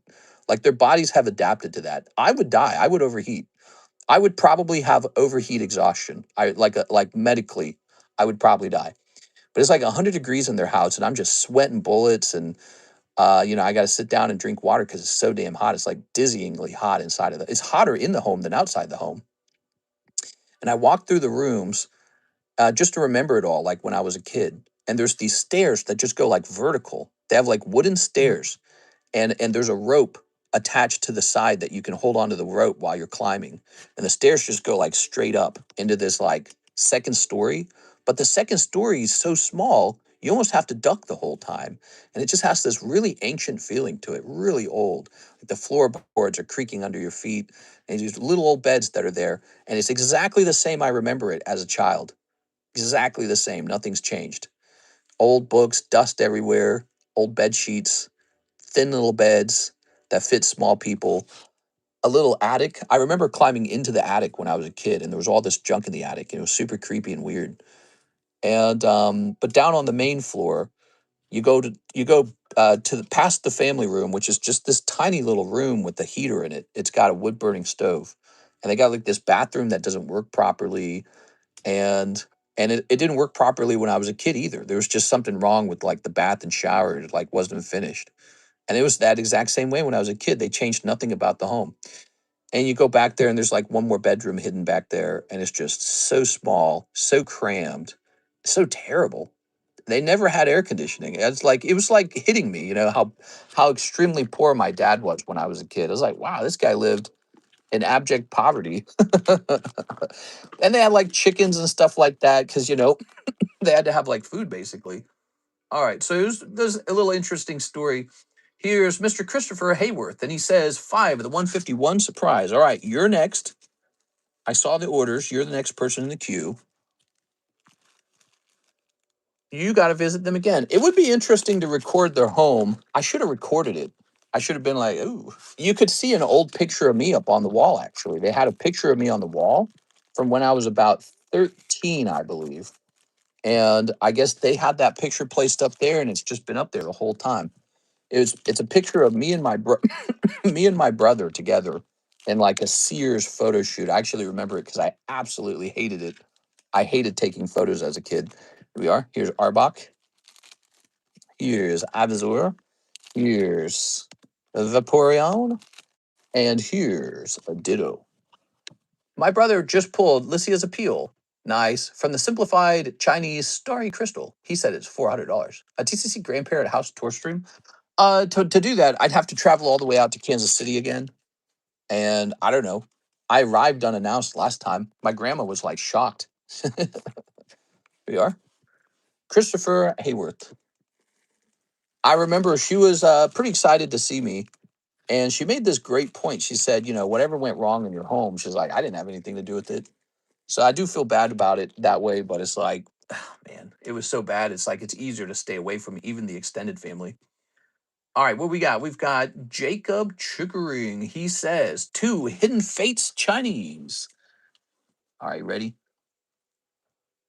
I like the ditto. Me, me, me, me, me, me, me, me. Here they are. Chinese hidden face. But yeah, it was pretty interesting to see. I went to the old hill. They got this steep, steep hill where there was a tire swing when I was a kid. And I think it was still there. I can't remember if the tire swing was there, but I think it was. I remember you'd climb on the tire swing and it would go really high because one of the adults would push you and you'd cling on to it for dear life because if you fell off of the tire swing, you would probably die. It was like this really powerful tree at the top of a hill with a huge, huge rope attached that came all the way down to the ground. So I don't even know how he hung it. It's like the tire swing was so tall, and then you get pushed on this tire swing, and as you moved forward, the hill would disappear beneath you, right? Because you're at the top of the hill and you're swinging away from it, and so the floor would fall away beneath you. And if you just fell out of that, like if you lost your grip, you're going to fall like 2 or 3 stories. So it was kind of a dangerous tire swing in hindsight, but it was so fun. I mean, that was the thing we liked the most when we were kids. We would go over there and everyone would be talking, oh, I'm going to get on the tire swing. Everyone would be fighting to get onto the tire swing. It is. All right. It's crazy because when you think about it, I don't think adults today would do that kind of stuff. I think they'd be like, nah, nothing's going to happen to my child. We're going to put on a safety gear. We're going to cover him in we're going to put a mask on him.